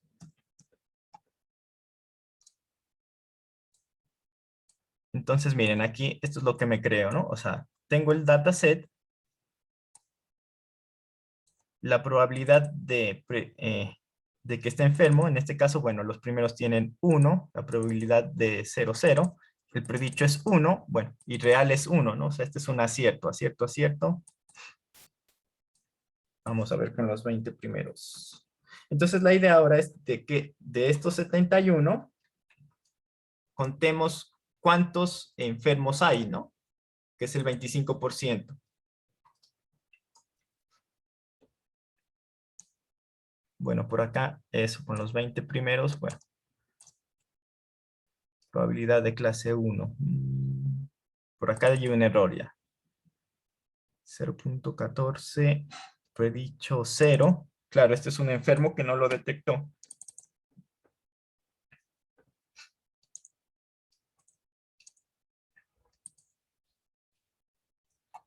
Entonces, bueno, lo que hacemos acá es simplemente cortamos ese dataset hasta el 71. O sea, ¿cuántos registros debe tener? 71, ¿no? Que son el 25%, ¿cierto? Del dataset. Entonces, eso es lo que hacemos. Los ordenamos por probabilidad y nos vamos de 0 al 25%, ¿no? Hasta el 25%, que serían 71. Y en este caso, miren, contamos de ese dataset cuántos enfermos tenemos reales, ¿no? Cuántos realmente están enfermos. Y los imprimimos. Entonces, bueno, cantidad de enfermos. Ah, bueno, este no es necesario. Con el 25%, miren, hay 3 enfermos, ¿no? O sea, el modelo los logró captar todos, ¿no? En este caso. ¿Por qué? A ver.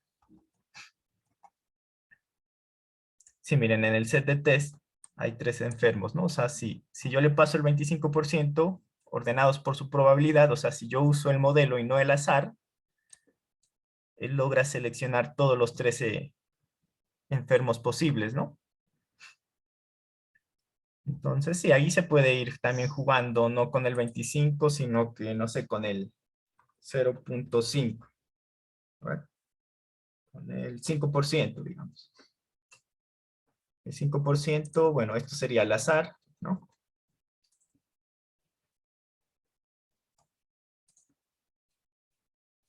Eso, miren, con el 5, bueno, ya no sería 25, sino con el 5% el modelo logra captar 11 enfermos, ¿no? 11 pacientes enfermos. Entonces, bueno, esto es como que la garantía de que estos modelos realmente funcionan, ¿no? O sea, este estudio así que hicimos, esta pequeña aplicación, o sea, siempre se debe hacer para mirar qué pasaría, o sea, cuánto yo me ahorraría, o sea, a cuántas personas de estas salvaría en este caso, ¿no? Pero esto lo tenemos que extender a otros casos, ¿no? Por ejemplo, no sé, si fuera predecir fallos en Sedenar, digamos, ¿no? O en un circuito eléctrico. ¿Cuántos, o sea, fallos yo podría predecir si hubiese tenido un modelo a tiempo, ¿no? O si yo hubiera, o cuánto dinero me hubiese ahorrado, ¿no? Si yo tuviese ese modelo a tiempo. Entonces, sí, por eso, o sea, hice esta pequeña guía para mirar la ventaja, ¿no? De estos modelos. Miren que este es un modelo muy sencillo, pero realmente es muy útil por lo que les menciono, ¿no? O sea, uno puede explicarle a una persona el porqué de una clasificación, ¿no? Ya cuando más adelante, bueno, la próxima semana ya miremos redes neuronales, ya vamos a mirar que con las redes neuronales es más complejo, pues no sabemos realmente lo que pase por allá, ¿no? O sea, no sabríamos explicarle a una persona, a no ser que miremos con los pesos, ¿no? Y hagamos la réplica. Pero estos modelos, o sea, son muy sencillos de entender y poderlos explicar, ¿no? ¿Por qué está tomando esa decisión? ¿Qué pasa, no? Podemos mirar también cuáles son las variables que usa el modelo, ¿no? Las variables más importantes. Entonces aquí tenemos el nivel de T3, el nivel de T4, ¿no? El nivel de FTI, la edad, ¿no? Miren que las demás variables el modelo no las usó. Pero realmente quizá un simple árbol, o sea, ese algoritmo no logra usar todas las variables, ¿no?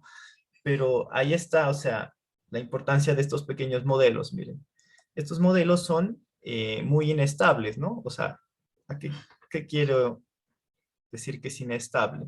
¿Qué pasa si se elimina esta variable, el nivel de T3, y vuelvo a entrenar el modelo? Me da un modelo completamente distinto, ¿no? El algoritmo tendrá que ver qué variable selecciona ahora, ¿no? Entre el nivel de T4 o el nivel de TFI, ¿no? Entonces, por eso es inestable. Si yo elimino una de estas variables, el modelo cambia completamente. Por ahí en regresión lineal, regresión logística, esos modelos son más estables, ¿no? Pero los árboles de decisión son inestables, por eso. Y ahí está un pequeño criterio. O sea, los ensambles de árboles de decisión funcionan mejor con estos modelos, o sea, con modelos inestables, ¿no? Las redes neuronales también son un modelo inestable. ¿Qué pasa si elimino una variable? Pues obviamente me va a cambiar, me va a afectar toda la arquitectura de la red, ¿no? Entonces los ensambles funcionan muy bien ya con este tipo de algoritmos, ¿no? Igual uno puede ensamblar un árbol con una red, eso siempre, o sea, se puede hacer y de hecho siempre hay que hacerlo, ¿no? Para mirar si juntos dos modelos que son completamente distintos funcionan bien, ¿no? Entonces, esto, o sea, esto es algo importante y siempre, o sea, yo lo relaciono con la política, ¿no? ¿Por qué? O sea, ¿por qué los modelos tienen que ser distintos? O sea, si yo le altero una variable es como decir, no, si yo tengo, bueno, si yo no altero un modelo, ¿cierto? Yo tengo modelos muy parecidos, ¿no? No tiene sentido porque es como, no sé, si en política yo tuviera, eh, les digo, acá están, bueno, los del Centro Democrático, elijan un candidato, pues es obvio que van a elegir, no sé, uno del mismo partido, ¿no? Entonces, por eso conviene que esos modelos cambien, ¿no? O sea, sean lo más distinto posibles entre sí. Entonces, si se generan modelos distintos y llegan a un acuerdo, entonces eso es mejor, ¿no? Entonces, así es acá, en los árboles, ¿no? Por ahí, entonces, siempre hay que hacer esa parte, ¿no? Muchos, o sea, muchas competiciones en Machine Learning se han ganado ensamblando simples árboles de decisión, ¿no? Por ahí hubo una competición que hicieron 10 árboles, ¿cierto? Ensamblaron 10 árboles distintos. Le iban eliminando la variable que quedaba a la cabeza. Pin, pin, pin, ¿cierto? Iban generando esa arquitectura. Y después los ensamblaban en conjunto y esa performance en el set de validación aumentaba, ¿no? Pero bueno, esto no, por ahí funciona con ciertos set de datos, con otros no puede funcionar, ¿no? O sea, esto no es garantía de que funcione, ¿no? Eso ya depende muchas veces de la información, o sea, de los datos, ¿no? Pero siempre, o sea, siempre se tiene que hacer esto, ¿no? Siempre se tiene que investigar. Vamos a mirar, sí, por ejemplo, por ahí en minería de datos, o sea, ¿qué pasó con las otras variables, no? Yo podría hacer un árbol con las demás variables, ¿no? Si quieren, vamos a replicar esta parte, solo para mirar qué modelo genera, ¿no? Aquí eso, vamos a eliminar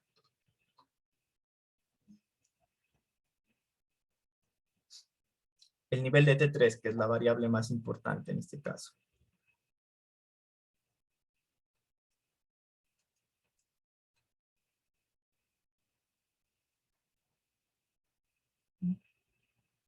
Nivel de T3. Nivel T3.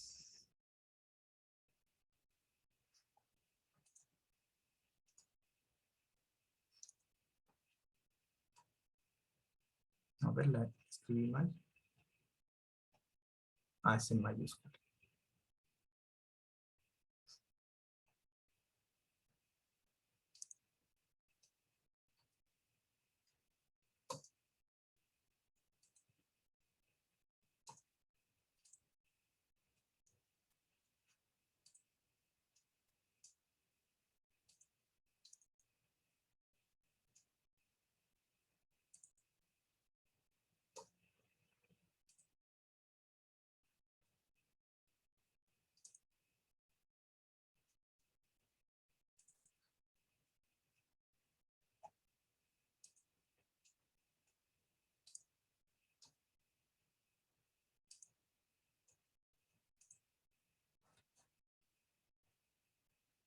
Eso, miren. el modelo cambió completamente, ¿no? Ah, no le eliminé el caso. Miren que selecciono el caso. El caso hay que eliminarlo porque realmente esta variable es el número de registro, ¿no? No es de muy...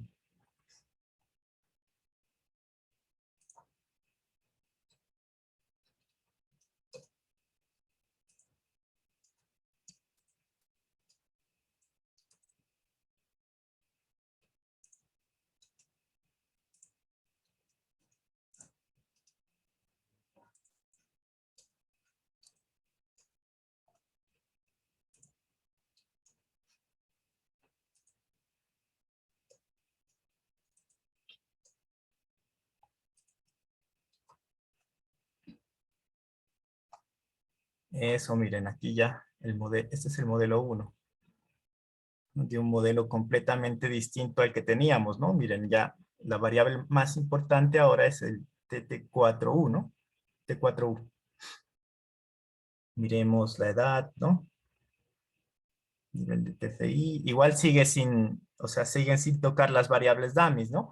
Por eso es importante ir eliminando, ¿no? Porque por ahí de pronto agarra una variable y realmente eso nunca, o sea, nunca se sabe, ¿no?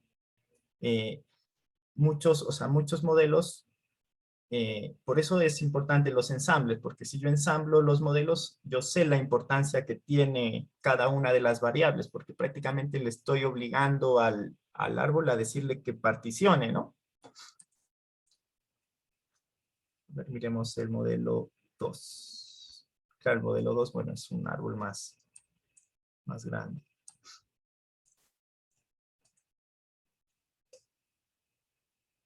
Ujú. Claro, miren, aquí la cura sí no conviene ensamblar. Los ensambles también tienen que, o sea, cada modelo individualmente tiene que ser lo más experto posible, ¿no? O sea, no podemos ensamblar un modelo que tenga una alta performance con uno que tenga baja, ¿no? O sea, todos los modelos tienen que ser individualmente mejores por sí mismos, ¿no? Entonces, bueno, acá en este caso no podríamos aplicar ese pequeño caso, miren que la accuracy test en 0. Baja realmente mucho si yo le elimino esa variable, ¿no? A ver el modelo 4, accuracy test, no, sí, realmente sí afecta mucho. Zero division.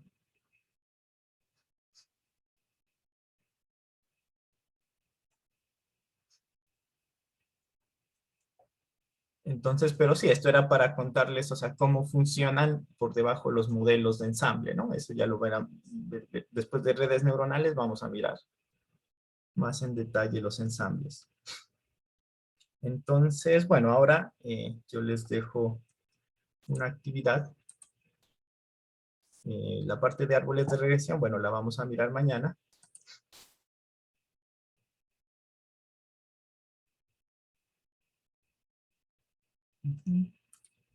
Y aquí está.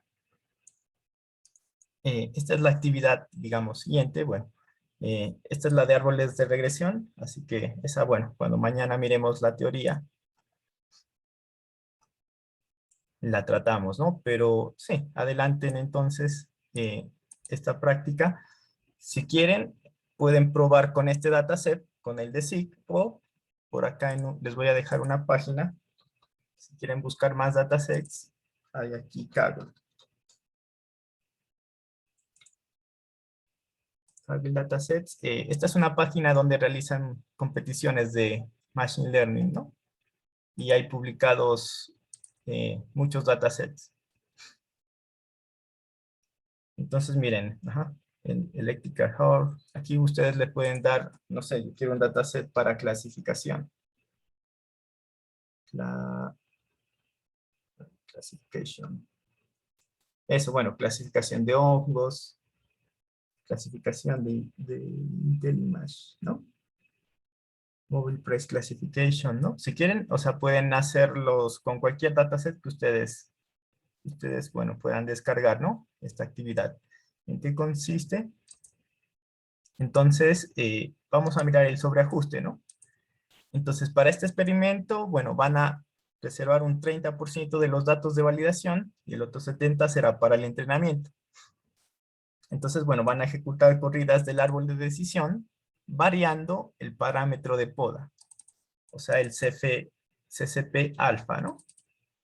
Entonces, bueno, lo van a variar, si quieren, entre este rango, bueno, si ustedes, bueno, cambian el rango, no importa también. Pero bueno, van a variar ese parámetro, ¿no? O sea, ir podando el árbol.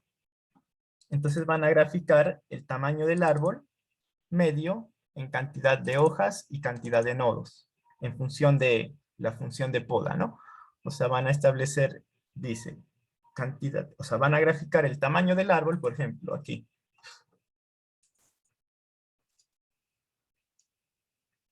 Bueno, no voy a eliminar este nivel de Q3.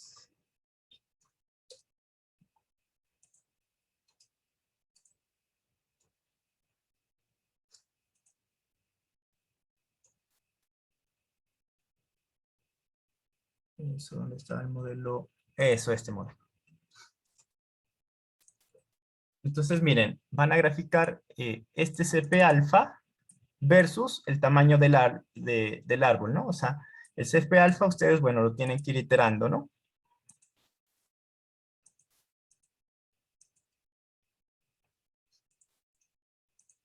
Lo van a ir iterando entre este rango y van a graficar el tamaño del árbol versus este CF alfa, ¿no? Y también, bueno, esa es la cantidad de nodos y la cantidad de, o sea, el tamaño de árbol con eso, ¿no? Medido en cantidad de hojas y cantidad de nodos en función de la función de poda. Y también, bueno, van a graficar la performance, la medida, sí, usen el accuracy balanceado donde el dataset, bueno, si está muy desbalanceado, pues usen el accuracy balance. Si el dataset no está tan desbalanceado, pueden usar la accuracy, ¿no? Entonces van a graficar la performance sobre el conjunto de entrenamiento y sobre el conjunto de validación, ¿no? En función del parámetro de poda. Y sobre eso, bueno, van a analizar el fenómeno de sobreajuste, ¿no? O sea, van a hacer este gráfico que yo les mostré por acá. Pueden graficar, bueno, el tamaño del árbol, ¿cierto? Versus el accuracy, o la función de poda, ¿cierto? Versus el accuracy, ¿no? Y sobre eso, bueno, analizar el fenómeno de sobreajuste y decir, no, el mejor modelo está aquí. El modelo, bueno, más sobreajustado puede ser este de acá, ¿no? Entonces ese va a ser la primera actividad que, sí, si quieren, inicienla hoy para, yo me quedo por ahí asesorándolos por si tienen alguna duda, ¿no? De implementar. Por ahí sería, esto, bueno, tienen que hacer por ahí un ciclo, meter todo esto en un ciclo for, ¿no? Para hacer esas iteraciones y vayan sacando los datos, ¿no? Vayan imprimiéndolos y después no se los grafican. Si quieren en Excel o en el mismo Python, ¿no? Pueden hacer esto todo. Eso ya pues queda. Si quieren recojan la información de los experimentos y la grafican como ustedes quieran, ¿no? Si lo pueden hacer todo con Python, pues ideal, pero si no, saquen los datos aparte en una tabla de Excel y bueno, hacen un gráfico en cualquier herramienta que se les facilite, ¿no?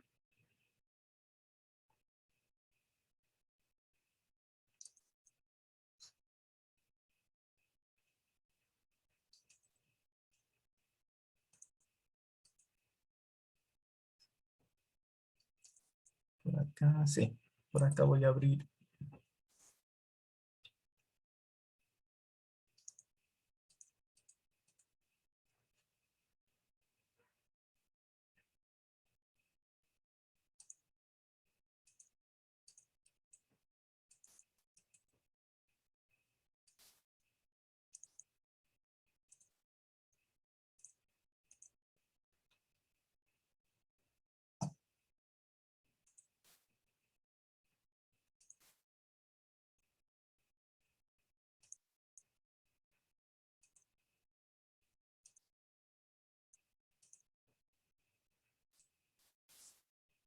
Sí, por acá voy a abrir la actividad.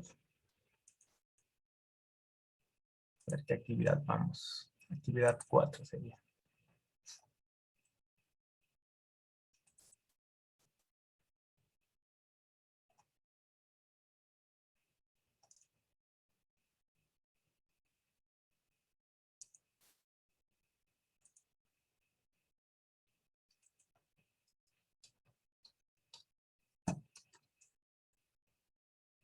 Sí, una semana, ¿no? Del 22 al 29.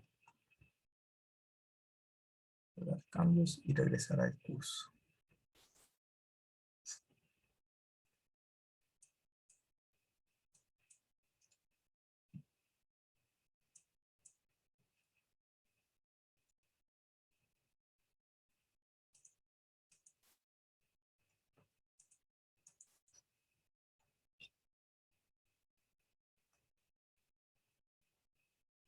Entonces, sí, esa sería bueno, la actividad que tienen que hacer con árboles de decisión, ¿no? La segunda actividad, bueno, esto ya lo vamos a ver de acuerdo a la teoría. Bueno, vamos a hacer una pequeña práctica con la regresión y lo vemos mañana. Mañana miramos la teoría, ¿no? Los dejo, si quieren, bueno, adelanten este primer punto. Si tienen, Profe, ajá, sí. pronto una observación respecto al último, Ujú. a la última actividad que estamos desarrollando, que todavía Sí, no la hemos entregado. sí, sí, Eh, aprovechen, aprovechen. estábamos con una, bueno, una observación para usted y de pronto para los demás compañeros, Ujú. que cuando calculábamos autovalores y autovectores no nos daban los mismos a los tres compañeros. Entonces, Ajá, radicaba en que unos tenían una versión diferente de NumPy y sí. entonces daban levemente, cambiaban esos autovalores y Ajá. autovectores. Entonces, si de pronto hacemos el análisis y colocamos allí el valor y de pronto si lo escribimos ese valor como tal o hay la necesidad, es porque pues así lo obtuvimos. De pronto si usted lo corre en su máquina y tiene una versión diferente, puede ser que le dé un valor diferente, ¿no? Entonces, de pronto, Sí. para hacerle esa advertencia, porque nos estaba ocurriendo eso, que no comparábamos y decíamos, ¿por qué te da a ti esto? A mí me da diferente y el algoritmo era el mismo, pero de pronto, sí, las versiones de NumPy, no sé con las de Machine Learning si sucederá lo mismo, pero eso nos ocurrió con los autovalores y autovectores que no nos daban y no eran iguales, ¿no? Hasta que ya actualizamos a la última versión y ahí sí ya nos funcionó correctamente a todos, ¿no? Eso como para ponerlo sobre aviso, profe. Listo. Sí, igual, o sea, recuerda que de pronto por ahí, cuando yo les estaba explicando esto de componentes principales, a la hora de calcular un autovalor, mira, son autovalores y puede ser cualquier múltiplo de ellos, ¿no? También puede ser algún autovector asociado, ¿no? Entonces, si hay de pronto, depende Sí, mucho sino que también. eran unos valores pues que no parecían, ¿no? Porque algunos daban igual y otros daban diferente. Entonces ahí era, o el autovector, ¿no? Teníamos, por ejemplo, el autovector que generaban los tres valores, dos igual y el del medio nos daba diferente. Entonces decíamos, ¿por qué este es diferente y los del otros lados tenemos igual, ¿no? Entonces ahí comenzó las dudas porque no creo que era, o sea, era un 8 y el otro póngale un 2, no No era era un así como múltiplo. no lo considerábamos, entonces era como algo raro que nos ocurrió de pronto como para tenerlo ahí Sí, sobre aviso. sí, igual, o sea, para que se quiten, bueno, de pronto esa duda, nosotros cuando hicimos por acá esta práctica, tenemos que mirar que yo aquí demostré por qué eran autovalores y autovectores, ¿no? O sea, si nos da esta multiplicación, hicimos por acá, nos tiene que dar, o sea, si multiplicamos, miren, la matriz con el autovector, nos da, bueno, esta primera columna, ¿no? Y si multiplicamos el autovalor solo por el autovector, nos tiene que dar igual, ¿no? Miren, 284 y 0.94. Con eso, bueno, ustedes garantizan que sí es Sí le hicimos y nos daba levemente valores diferentes en ese levemente. caso. Listo. Hicimos esta comprobación, aunque no era en el punto, porque solamente era generarlos. Ujú. Y pues me acuerdo que a Mauricio le daba diferente acá y no le coincidía, esto no le coincidía para nada. Entonces ahí estábamos preocupados porque con Ujú. esta verificación decíamos, bueno, ¿qué estamos haciendo mal? Estamos casi que copiando y pegando lo que hicimos y cambiamos solamente pues la matriz, ¿no? De covarianza. Entonces, pero sí la versión influyó bastante para que nos dé una mejor aproximación Sí. a esta verificación. Una pregunta, ¿eso solo fue con los autovalores y autovectores o también tenían el problema porque el análisis de componentes ya lo hacíamos con sklearn, ¿no? Directamente. ¿Fue con las dos o solo? Sí. Yo creo que eran con los autovectores, más que nada. Había un valor de esos que no nos coincidía. Con los Sí. Eigen, con esta Sí, con función. esta le hicimos, exactamente. Ah, bueno, Entonces, sí. Entonces yo con esta, exactamente. no se preocupen, igual yo les sigo, sí, o sea, ustedes especifiquen los autovalores y los autovectores que les dio en la guía, y si por ahí a mí me da diferente, pues yo ya tengo en cuenta eso, ¿no? Igual yo iba a mirar si captaron la lógica de esto, ¿no? Y la interpretación es lo más importante de todo, ¿no? De pronto Sí, por pues ahí. sí, sí, vieron los videos porque vamos a ver, repasarlos un poquitico como para hacer muy bien la interpretación de lo que Sí, y nos de dicen pronto, las componentes principales, ¿verdad? Y la variabilidad. sí, y de pronto, o sea, como a razón de que puedes seleccionar a cualquier múltiplo, a veces la lógica les puede invertir la componente, ¿no? O sea, puede ser que con una librería no se obtengan autovectores positivos, o sea, con el múltiplo 1 positivo, pero con otra librería obtengan el mismo autovector, pero múltiplo negativo, ¿no? Entonces, por ahí les cambia la dirección de la componente, o sea, la lógica va a ser inversa, ¿no? Entonces hay que tener en cuenta los valores y hacer el análisis con eso, ¿no? Igual uno ya sabe que por ahí si toma el múltiplo positivo, pues va a tener una dirección y una interpretación contraria, ¿no? Pero, o sea, no hay que hacer la interpretación de acuerdo a eso, ¿no? Entonces, Sí, sí, claro. por ahí de pronto, o sea, sí les puede dar distinto, ¿no? O sea, por ejemplo, no sé, el grupo A les dio el autovector positivo, digamos, ¿no? Les tomó así el cálculo, ¿no? Al grupo B, el autovector se los tomó el negativo porque es múltiplo. Entonces, o sea, van a tener la misma lógica, pero pues la dirección de la componente va a cambiar, ¿no? Entonces, Claro, sí. eso puede darse. Ujú. Sí, muchas gracias, profe, por su buen punto ahí. Pues igual yo les iba a tener en cuenta eso también, ¿no? Pero sí, así ya lo tengo más claro. De pronto por diferentes librerías, o sea, no, al yo estar ejecutando, o sea, no me va a dar igual que a ustedes.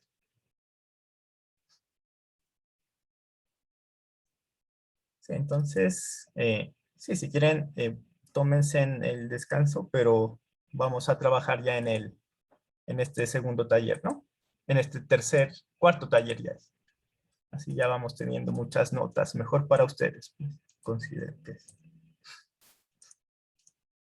Si tienen preguntas también de esto, adelante también. Igual sí, mi pregunta es, estos modelos ya los habían visto, ¿no? El árbol de decisión.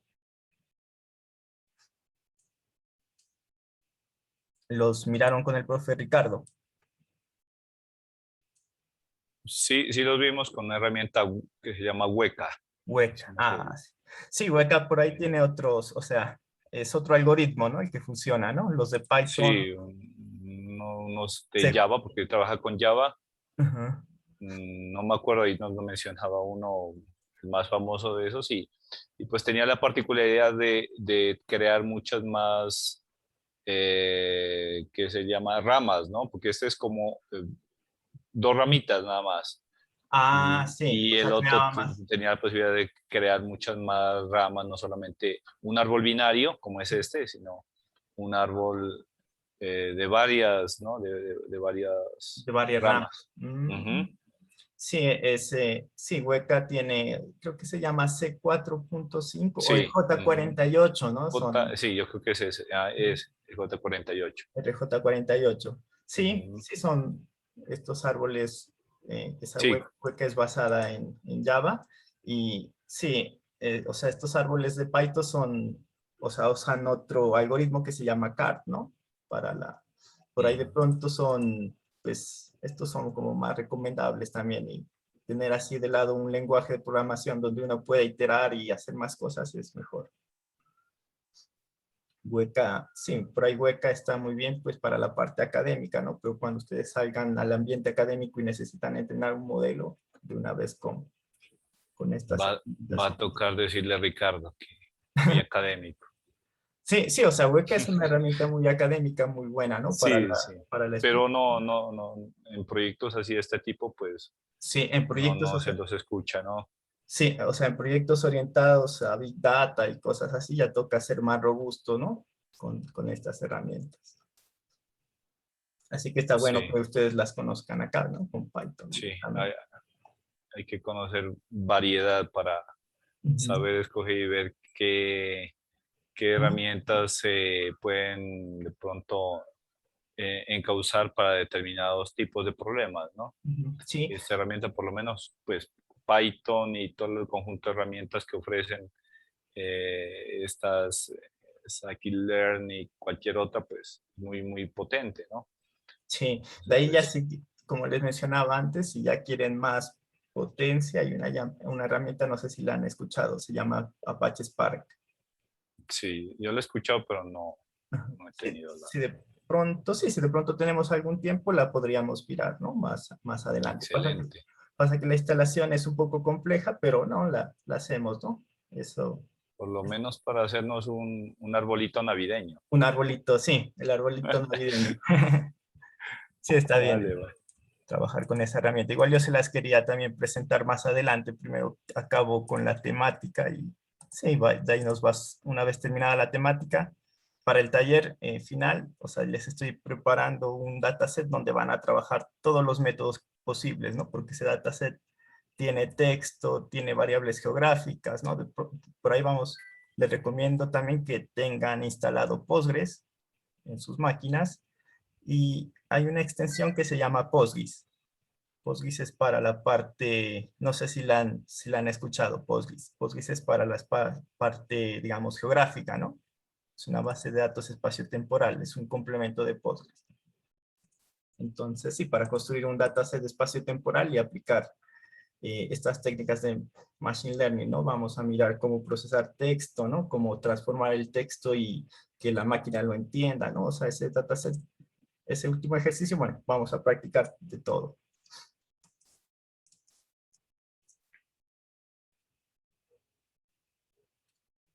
Entonces, bueno, si no tienen más preguntas, ya saben que dedíquense, avancen en este tiempo. Y yo voy a estar pendiente acá por si cualquier duda o cualquier pregunta, ¿no? Bueno, Aprovecho. ahorita entonces, profe, para cucharear, ¿no? Ujú. Este momentico. Sí, sí, Para sí, bien. cucharear y bueno, nosotros todavía tenemos que medio cuadrar unas cositas de la anterior actividad y subirla y volvemos aquí nuevamente a conectar. Listo. Sí, yo voy a estar pendiente acá, ¿no? Yo voy a estar acá por si cualquier duda. Si quieren, entonces, como dijo el profe, a cucharear, yo tipo 8:30 estoy por acá por si tienen dudas, ¿no? Vale, listo, gracias, profe. Va.